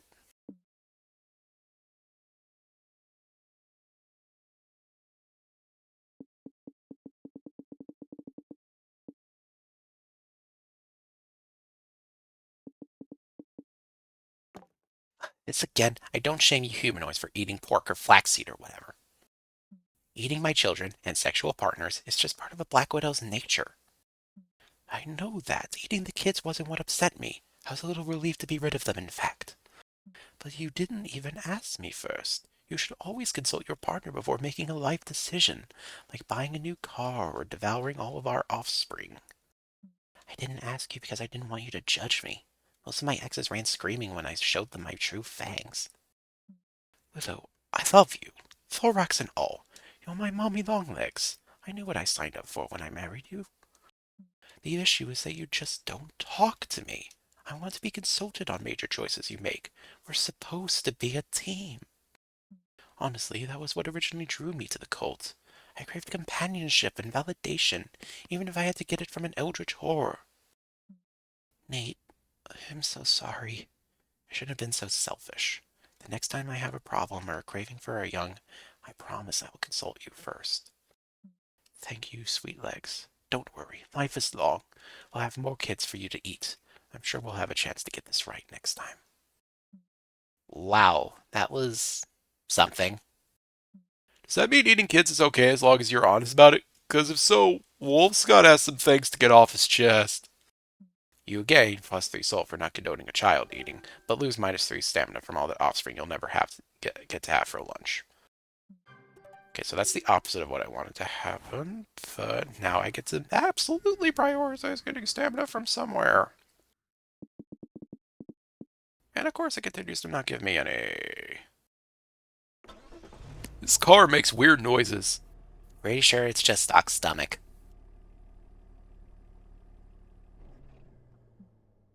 Art is beautiful. Art is emotional. Art is raw, unfiltered exploration of the monster condition. Art is apparently painting a white stripe on a blue canvas and charging $40 million for it. It's time to get cultured. What do you do at the art exhibition? We can afford a bit of soul to get something up else higher.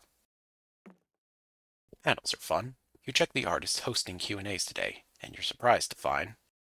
Indeed, it's me, your friend Liam, the aloof vampire. Now, aloof vampire / renowned artist, for my nature as a vampire is forever married to my nature as an artist. Whoa, you get to put your art in a museum and be annoying in front of an audience? This must be the year of the Liam. Aren't you nervous though? You know, talking in front of a big audience and all that? Are you kidding? I've sharpened my orational skills and devices for decades. I've mastered everything from the lethal alliteration to the triumphant antistrophe. And I've learned the tricks of nonverbal communication, such as never turning to look at your presentation while you're talking. It makes you look unprepared and childish, not to mention the mercilessness of arts critics. They'll stab you tenfold if you dare show them your back and weakness. Anyway, I need to get to the presentation room for sound check. Let's meet up afterwards to get coffee and pass judgment on strangers. Liam dips. You go to grab popcorn before the presentation and meet back up with Polly and Scott when you take your seats. They keep looking at each other and giggling. Suspicious. Greetings, fellow art aficionados, and thank you for coming to my Q&A. Before we begin, I'd like to give some background on my piece. My painting, titled A Think Piece on Think Pieces, is a postmodern abstract acrylic on canvas inspired by the dangers of targeted advertisements. The old parse piece switcheroo, what a classic! Well worth the -3 soul of pranking a friend. Liam really gives his whole speech in front of that doodle. No one else in the room bats an eye. I guess you can make anyone believe anything is modern art. I'll be taking questions now. No holds are barred. I will answer anything you can throw at me. Psst, we did our prank, Stok. Now it's your turn. Ask Liam a hilarious question to throw him off. The switcheroo is certainly hard to top, but here you go.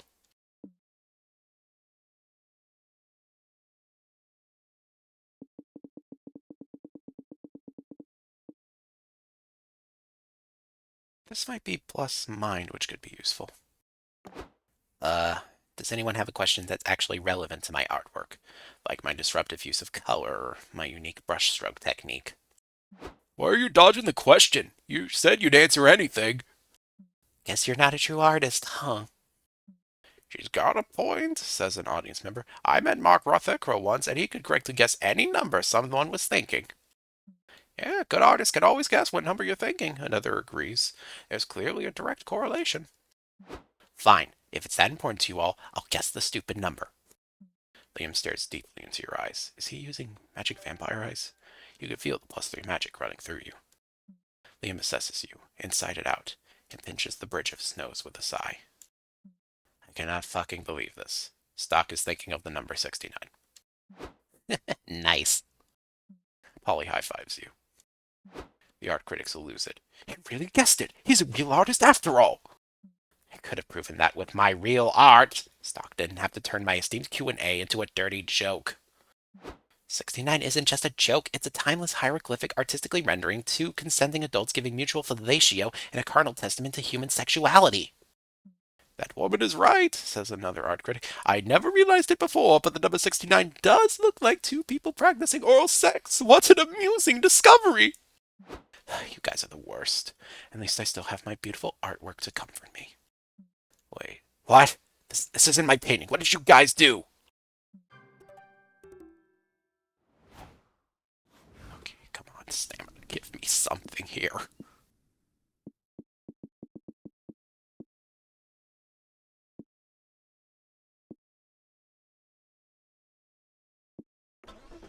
Are we there yet? I knew I should have fast-traveled.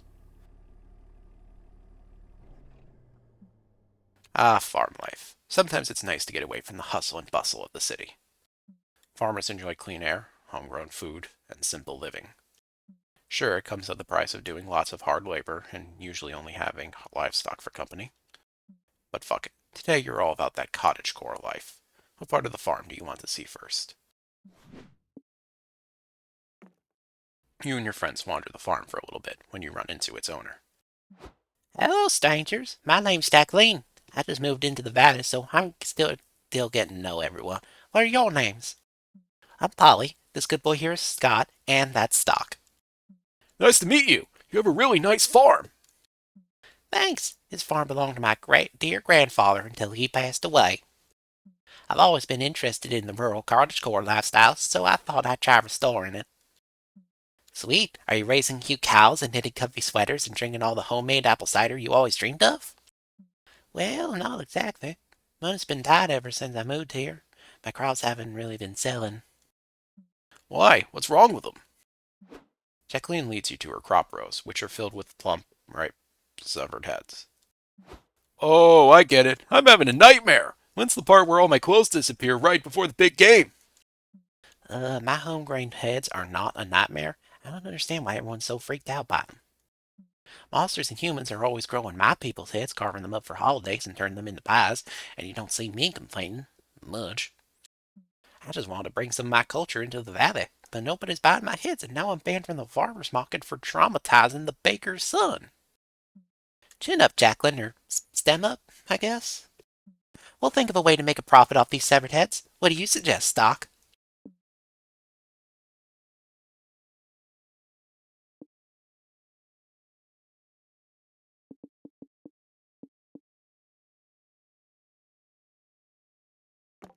Yeah, if a bunch of monkeys on typewriters can write Shakespeare in a closed infinite loop, a bunch of animated heads could write a book in 5 hours tops.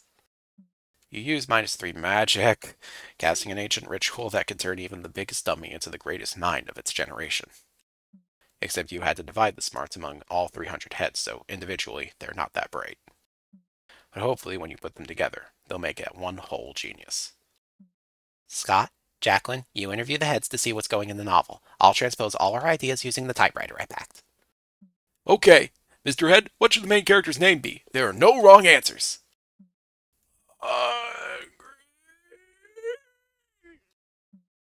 Hungry it is. Head 2, what do you believe is the meaning of life? Is life Oh, it's basically what just happened to you 10 seconds ago. What do you think of it so far? so much pain?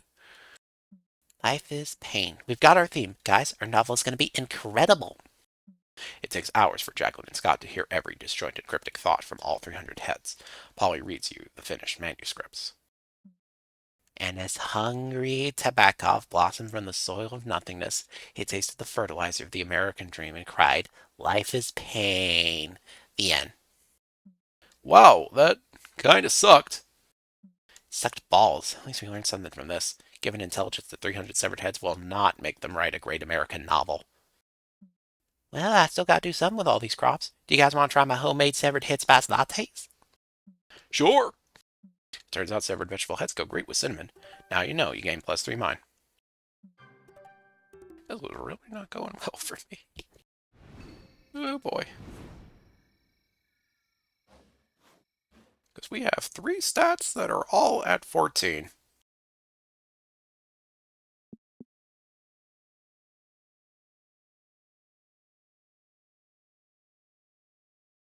I can't risk it. I don't know how it works 100%, so I'm just gonna have to get the final Aravi thing here. Ah, yeah. Recently, I got the scroll for mounts. The what? No. It's a powerful scroll that gives you a special skill for riding mounts. I had to visit a sanctuary in the mountains to get it, where I faced riding challenges while a wise monk reviewed my techniques. Excuse me, jeez. Aravi, do you mean you got your driver's license? My driving. What? No, no, stop. I told you, it's a magic scroll that gives you the skill to ride mounts. The scroll of mounts. Pretty sure it's a driver's license. Thing is, I crawl so many dungeons that I've gotten quite a bit of loot, so I was thinking of getting myself a good mount. Tell me, what would be a good mount for Aravi Mishra? Good question. I value adaptability over speed, really. When I travel, it's less about being in a rush and more about going to faraway lands, sometimes inhospitable ones. I need a good, reliable mount that doesn't require lots of maintenance. I adventure too much to spend much time and gold on the mount. Extra points if I could put a cup holder on it. That's always useful. Can't adventure without a good cup of coffee on hand. You know it, Stok. Perfect. I think I know enough now. I'll proceed to give you the best mount recommendation ever. Well, that's bold of you. Let's raise the stakes. If your recommendation is bullshit, I will stab you in the leg and leave. Okay. You search for the best mount suggestion in your phone. Bisbal, the battle boar. It's a seasoned sturdy mount known for being mad thick. Ooh, look at this bodacious boar. Bisbal, huh? Yeah, it's even spelled with a fancy diaries, but my phone doesn't display it properly. And by your phone, we mean this game. We can't support diareses. Damn it. But you can let your imagination fly and imagine there's a diaresis in Bisbal. You can even be adventurous and put it over an unexpected letter. Go for it. Ooh la la, battle boar with a fancy name. Sign me up. The name is a homage to that famous bard that sang the much more danceable version of Ave Maria. Look it up. Okay, enough about the name. Don't get me wrong, it's cool, but I'm here to look for a good mount, Stok. Well, look no further. Bisbal is sturdy, big, and durable. Its thick skin is perfect for resisting all sorts of terrains and temperatures. It can also survive attacks and other collisions. You're not wrong. Look at that big boar butt. You could surely put a cup holder there. I could fight well mounted and drink my coffee. Now that's something. Stok, I think you nailed it here. Bisbal could very well become my mount. I'm in debt to you. You can pay me back by taking me for a ride on your battle boar. Okay, it's a date. A date? I mean, I just meant I'll take you on a ride on my battle boar, okay? Make of it what you want. Okay. It's a date. You keep looking at pics of Bizball while Ravi daydreams about the cool trip she'll take once she gets it. Sadly, not this time. Okay, we're in a bit of a predicament here because I need to get one of my stats above 7, but I also need to change up because 3 of my stats are the same and we're about to hit the choosing stage. So I need to change up some stats. I'm going to go to the UFO sightseeing spot to raise hype and hopefully drop minder money. If I get hit with it right away, I'm in trouble. Isn't it cool how nothing ever happens on the road? Please no. Ah, fuck. Okay, Lady Luck, help me out. Previously on The Coven, now streaming exclusively on BTFL Glitch Fix. You've broken my heart, you merciless witch. We're through, and I'll never help you with anything again. New is definitely up to something. I sense a disquiet in the universe. And since we're near the season finale, it makes sense for one of our big bats to pull some shit. It looks like I need to figure out what he's doing and stop him. I just need some intel.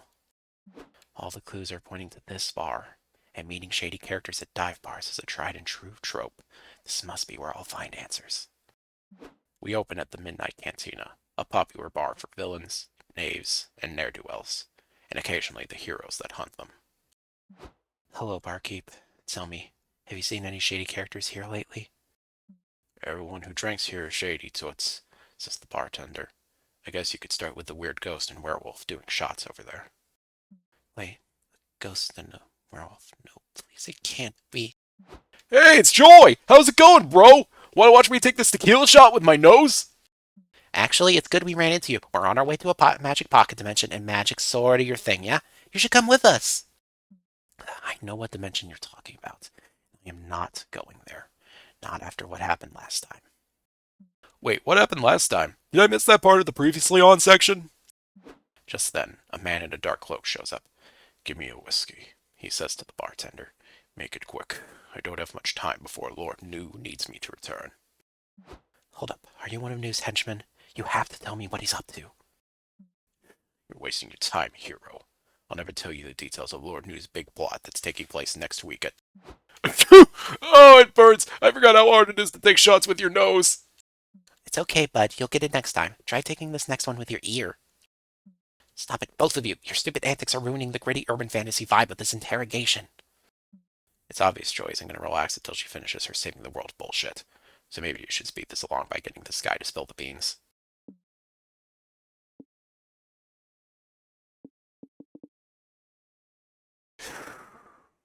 Think.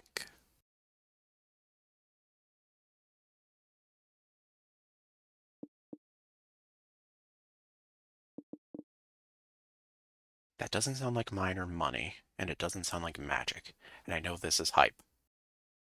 Going for it? Yeah, you're in, my friend. Tell us what you know, or we'll force you to snowboard, bub. No, Scott, the other way around. He needs to tell us what he knows, or he won't get the snowboard. Oh, yeah, that makes a lot more sense. No, it doesn't. Seriously, snowboarding? There's no way a hardened criminal would agree to snowboarding in exchange for valuable intel. Smash cut to a ski resort where you, your friends, and the hardened criminal just had an amazing snowboarding trip. This was so fun. Thanks for inviting me. I always cherished this amazing day on the slopes. Same here. Now we're snowboarding bros for life. Yep, as you know, all the best snowboarding bros tell each other their deepest secrets, like what your boss is planning. That could get me killed. But you're right. Snowboard bros can first. If you want to know more about Lord New's plans, ask Gerard the Necromancer. Thanks. See, Joy? We told you snowboarding would get him to talk. Shut up. I can't believe it. I can't believe Gerard is caught up in this somehow. What did that dumbass do now? Who knows? Who cares? We got the guy to spill the dumb secret. Now you're free to come to the pocket dimension with us. No, a hero's work is never done, and even if it were, I already told you I'm not going. You'll just see about that. After a short commercial break, we find our intrepid, often irritated protagonist standing outside her evil ex's lair. Okay, you can do this, Joy. If the whole world's at stake, Gerard will have to agree to help you, right? 10 minutes of begging later. No. Come on, Gerard, at least think about it. I know we've had our issues, but... Issues? You cheated on me, you heartless harlot. And I told you I'd never help you with anything again. It was even in the previously on. This is bigger than you or me. This is the fate of the world. The world you live in, I might add. This is so typical. You only ever come around when you need something. I don't come around any other time because you made it explicitly clear you never wanted to see me again. Hey, Joy, is now a bad time? No, cool. You coming to the magic dimension with us or what? Are you serious? You couldn't have come at a worse time. It's never a good time for you, is it, Joy? Everyone has to abide by your fucking schedule. Look, you told me to think about it. Well, I did, and I don't want to feel the thing anymore. Tired of begging for the things that I want, which is for you to leave. So get lost! Damn, if Joy can't get Gerard to help her save the world, she's gonna be super cranky. You'd better help these two reach a compromise.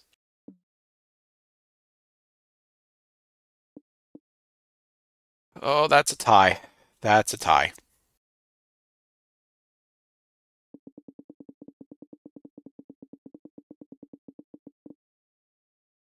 Snowboarding?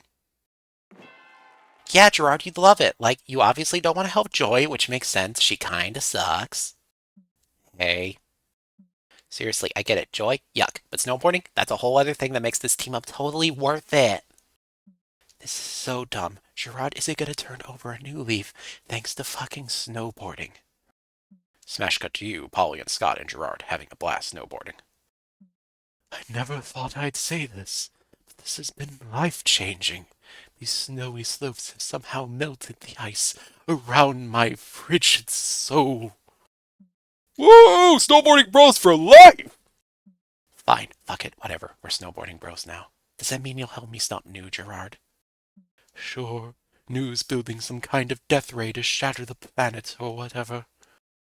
He came to me a few days ago, asking me for a necromancy spell powerful enough to resurrect the planet afterward and rebuild it in his image. And you gave it to him. Yes, I figured it'd fuck you over, specifically. Thanks for that. Did you ever consider that helping New destroy the planet might fuck you over too? Are you seriously getting shitty with me on the eve of my snowboarding character arc? Why must you ruin everything I love? This is going well, and it's all thanks to the power of snowboarding! After another commercial break, Gerard and Joy are deep in the throes of battle with New, but it's not going well. Give it up, Joy. You and your weepy boy toy are no match for me. Soon this world will be shattered, then reglazed and renewed in my image. Stay strong, Gerard. We can still defeat him if we work together. No, just forget it. I can think of no better way to go than bleeding out in the arms of the woman I love to hate. So long and good night, Joy. When I get to hell, I'm gonna write so many poems about how much you suck. Gerard. Gerard! Please stay with me. I never got to say that I... Hi, Joy! Sorry, we stepped out to get popcorn for the big fight. Did we miss anything important? So, Joy, after you defeat New with the magic of friendship or whatever, will you be ready to come to the pocket dimension with us? How do you guys keep finding me? Is this a curse? Am I being cosmically punished for something? What's going on? Are you pulling that move where you get help from unexpected allies at the last moment? What a pathetic last-ditch effort. Trust me, New. Polly, Scott, and Stok aren't my allies, nor will they be any help whatsoever. You'll just see about that. Help Joy defeat New once and for all, unless he somehow returns in a contrived plot twist. Money, hype, they're the same. I'm going for the trifecta. Snowboarding! Fuck yeah! No, Stok, don't be silly. New's not gullible enough to accept the challenge. He's 100% sure to lose. Excuse me?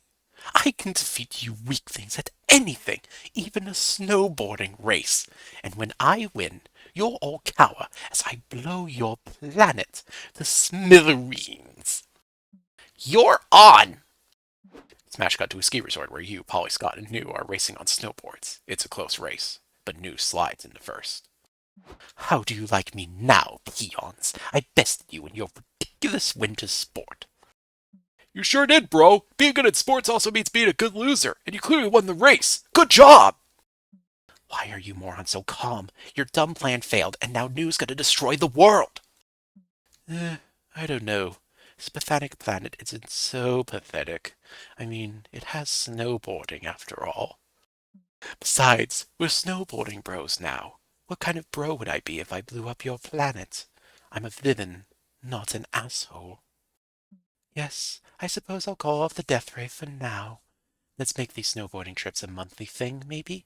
That would be fun. See you then. So, snowboarding convinced him, huh? I should have guessed no man, woman, or villain can resist the siren song of the slopes. Gerard, you're okay? I thought you bled out. I'm okay. Did I look dramatic, like in a cool way? I guess. Ha! We saved you, Joy. Now you have to come to the pocket dimension with us.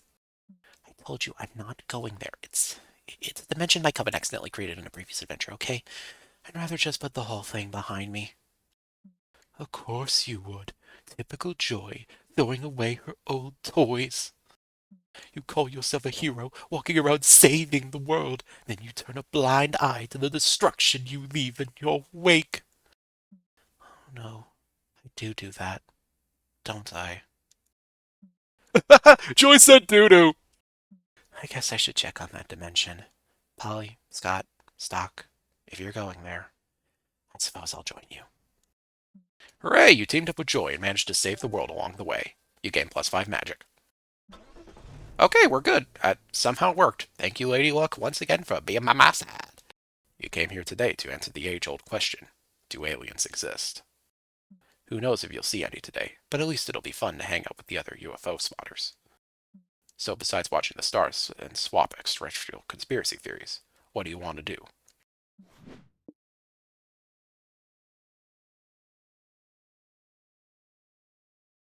Let's send them at... Yeah, we're not going to do anything else like that, so I'm going to risk some soul and hope that maybe I can get some stamina out of this.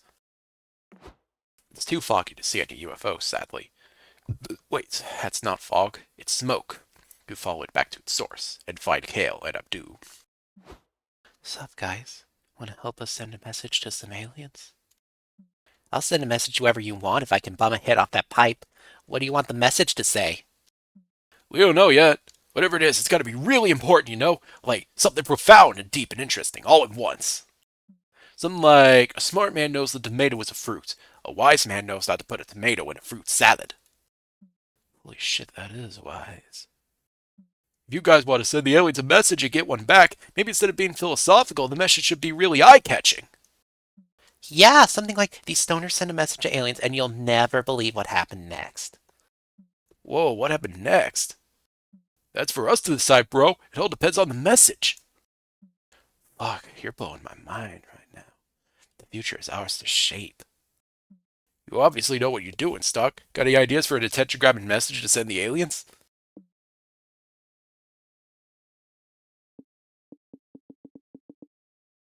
That's probably hype. I'm gonna guess this might be something cool. Like maybe mind? We're gonna lose soul anyway, so I'm just doing this. Yeah, crop circles are kind of played out. What do you have in mind to replace them with Stok? Shit, you didn't actually think that far ahead before you blurted out your suggestion. What about crop squares, or crop triangles? Nah, this is supposed to be a clickbaity tutorial, not a geometry lesson. What about bringing back big alien butt structures, like the pyramids? Actually, it's kind of Eurocentric to assume the ancient Egyptians were capable of building the pyramids themselves. We have proof the Egyptians built the pyramids. Now Stonehenge, that was made by aliens. Oh, gotcha. Sorry, didn't mean to stereotype.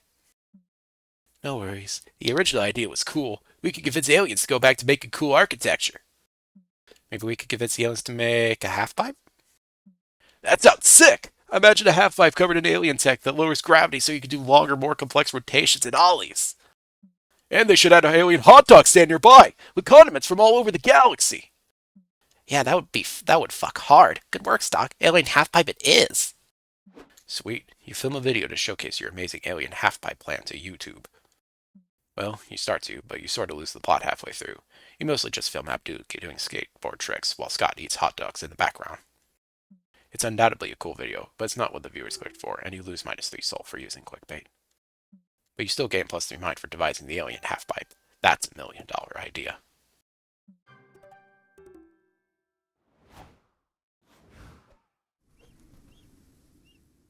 Perfect. Look, that cloud looks like a plane! Scott, that is a plane. This rundown soup restaurant seems to be years past its prime. Still, you're hungry, and a bowl of soup would really hit the spot right now. What's the worst that could happen? Some kind of murderous robot pops out of the shadows to kill you? Nah, that's way too unlikely and weirdly specific to happen. So what do you want to do at Simon's Soups?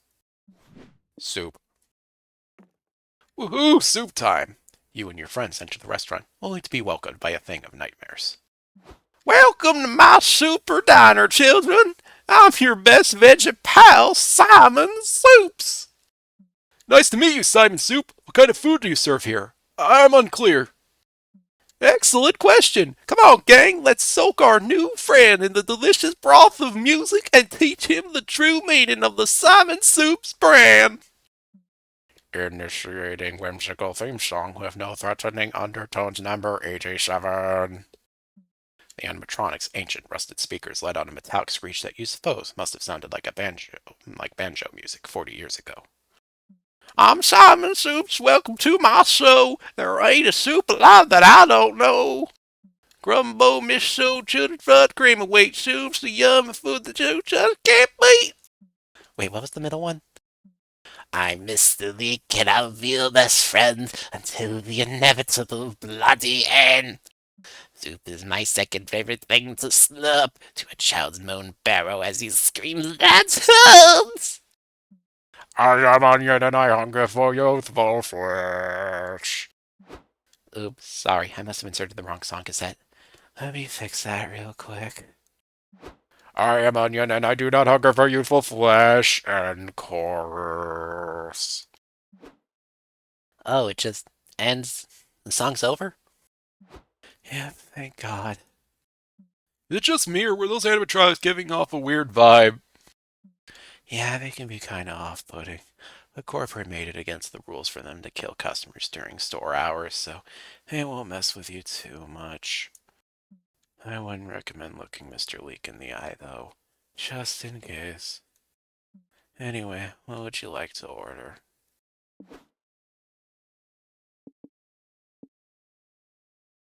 I could use a hit in mind.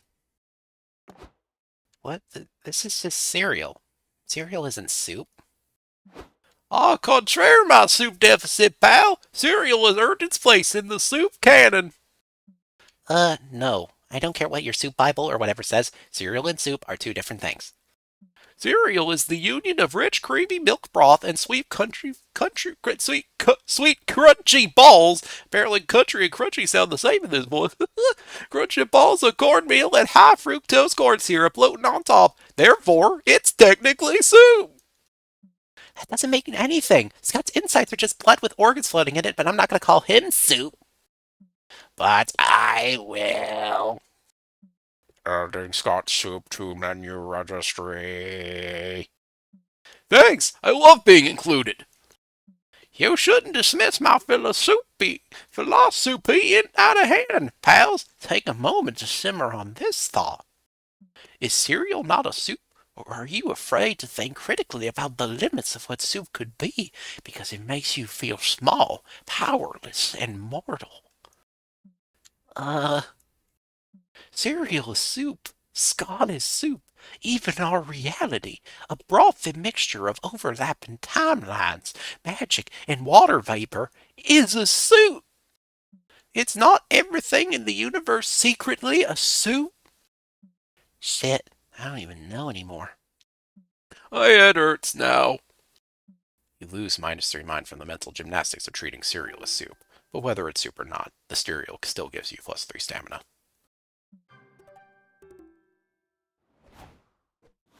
Okay, I think one more addition of money would be perfect. Wait, no, if we drop money, I think we're safe for one more turn.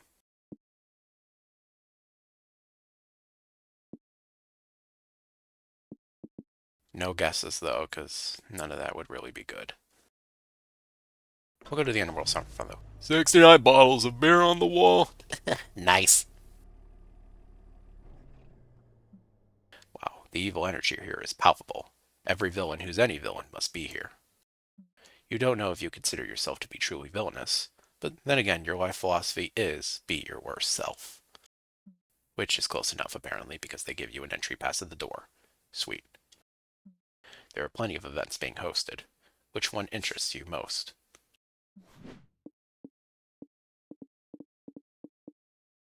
This might be good.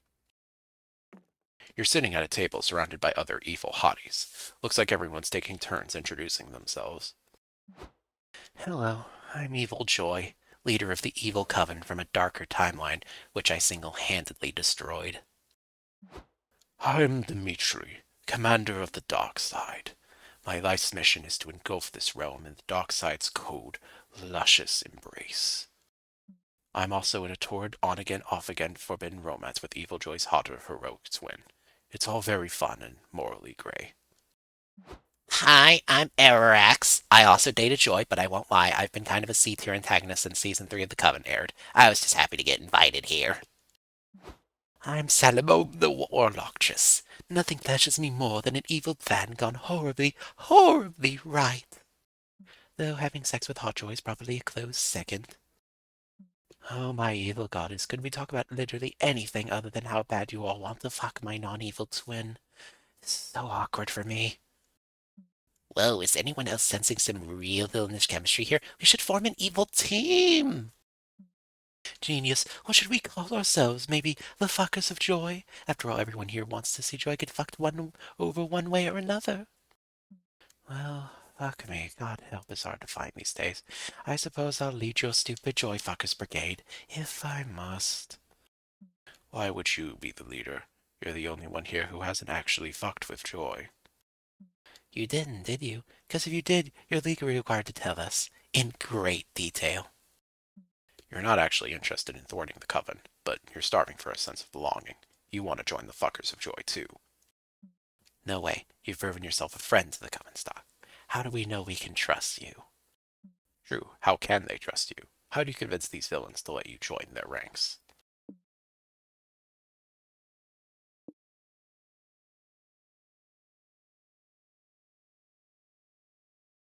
That's gonna cost stamina. I think that costs stamina, which is something I can't risk. I'm gonna have to drop soul. That actually isn't a bad idea. The Coven already trusts you, and it'd be useful to have somebody on the inside gathering intel for us. Go for it. Sweet. You go to the Coven's secret hideout to solidify your plan. It's actually just Joy's apartment. She gave you the address because you're such a good friend who would never betray her. In there, you learn +3 magic in your Coven training lessons, and you later compile a list of intel to pass on to the Fuckers of Joy. Let's see. Joy's blood type is A positive. Joy sings in a music band called Pentagram. If Joy was a soup, she'd be a... What the hell? This information is useless. Wait, maybe it's not. What if we wanted to turn the Coven into soup? Now we know which soup not to turn Joy into. Yeah, great job, Stok, but could you go back and get some more juicy intel? Like, who is better in bed, Axarox or Salome? Go ask her that. I think I finally understand why the Coven is undefeated in this timeline. You keep going back and forth between the Coven and the Fuckers of Joy. You get lots of juicy, useless intel. Although it's all dumb stuff that would never put the Coven in danger, it's still not cool to be a double agent, and for that you get -3 soul. Okay, now all I need to do is gain a little bit of money and not ruin my soul, and I think I win. Riptic Company. How does technology work, Polly? There's a tiny wizard in every computer. Whoa. Wow, you've never seen technology this advanced before. Finally, you can answer questions like, what's the future of virtual reality? Is crypto really the currency of tomorrow? And what the fuck are NFTs anyway? There's so much to see, but only so much time you want to check out.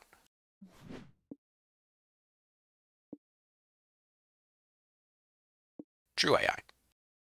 You walk into a room full of elegant people. There's a pianist, waiters serving sushi, and some engineers taking notes. Ah, yes, say one engineer. Welcome to the showcase of our latest invention, an AI that can pass for a regular monster. We're actually doing a publicity stunt right now. There's one robot in the room with us. If you could correctly guess who it is, You'll win a cash prize. Whoa, that's crazy. Polly, are you the robot? I don't think so. I could dance a mean robot, but that doesn't mean I am one. What about you, Scott? Are you the robot? I don't know. Can a robot be a good boy? If it was programmed that way, sure. Really? Then maybe I am the robot. Can't believe I have to say this, but no, Scott isn't the robot. How do you know that, Stok? Are you the robot? No, none of us are the robot, obviously. Sounds like something a robot would say. I'll let it go for now, but you're on thin fucking ice. Well, if none of us are the robot, how are we going to figure out who here is the robot?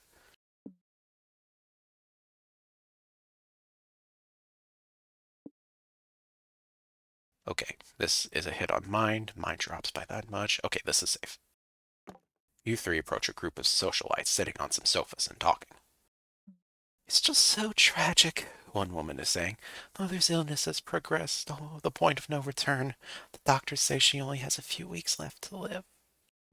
Fuck that noise. You should try healing crystals. Everyone knows illnesses are caused by a buildup of bad vibes. Just rub some clear quartz on her forehead and you'll suck those shitty vibes right out. Makes sense, says the socialites.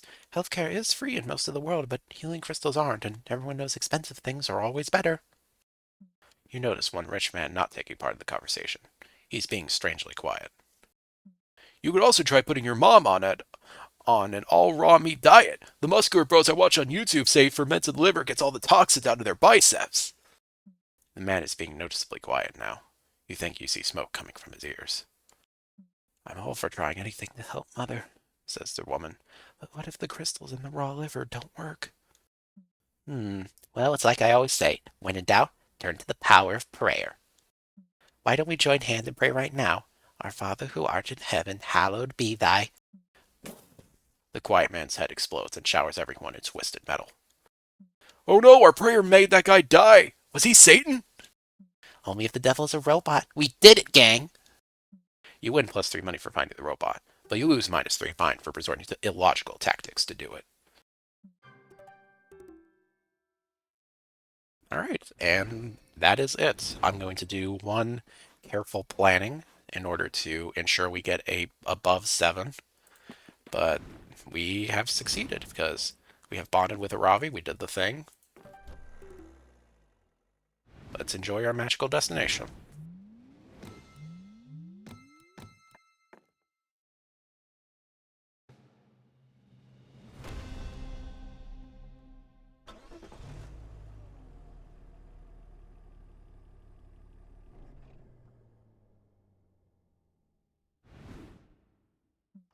You cross the magic portal and end up in a whimsical land full of magic. Apparently, these domains were created by a powerful spell years ago. What was the purpose of the spell? To imprison an ancient evil? To produce a source of power? To build a very big storage room? You may never know. You only know one thing for sure. You're here now, and you're ready for a big adventure.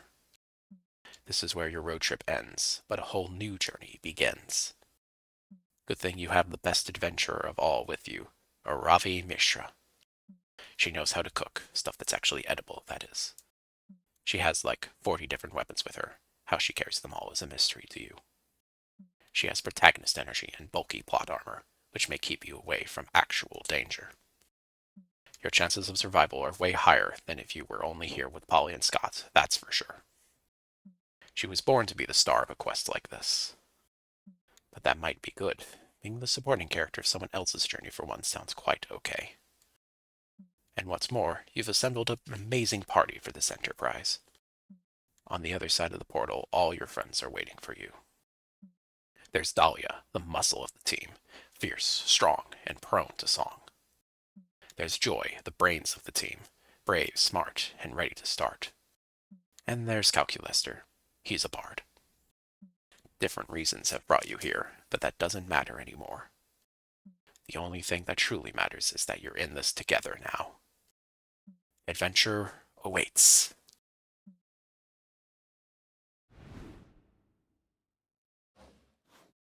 Your adventures in the Dream Dominions are legendary. And of all your party members, you rise to the occasion in ways even you didn't expect. It's as if you were the chosen hero all along, but you never knew.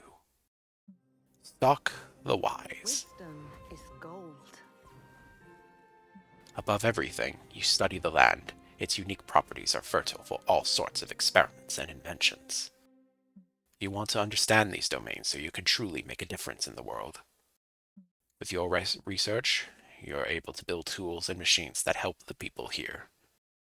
These people don't need a hero fighting for them. If you can be of support, it'll be by making them stronger so they can fight for themselves. Yes, that's how you can truly make a difference. And that's going to be the end of this run and of this video. Thank you for sticking with me all the way to the end if you did. And I hope you look forward to joining me next time when we head towards the mine destination and make our way towards a different, yet for some, slightly familiar locale. I look forward to seeing you all then, and goodbye.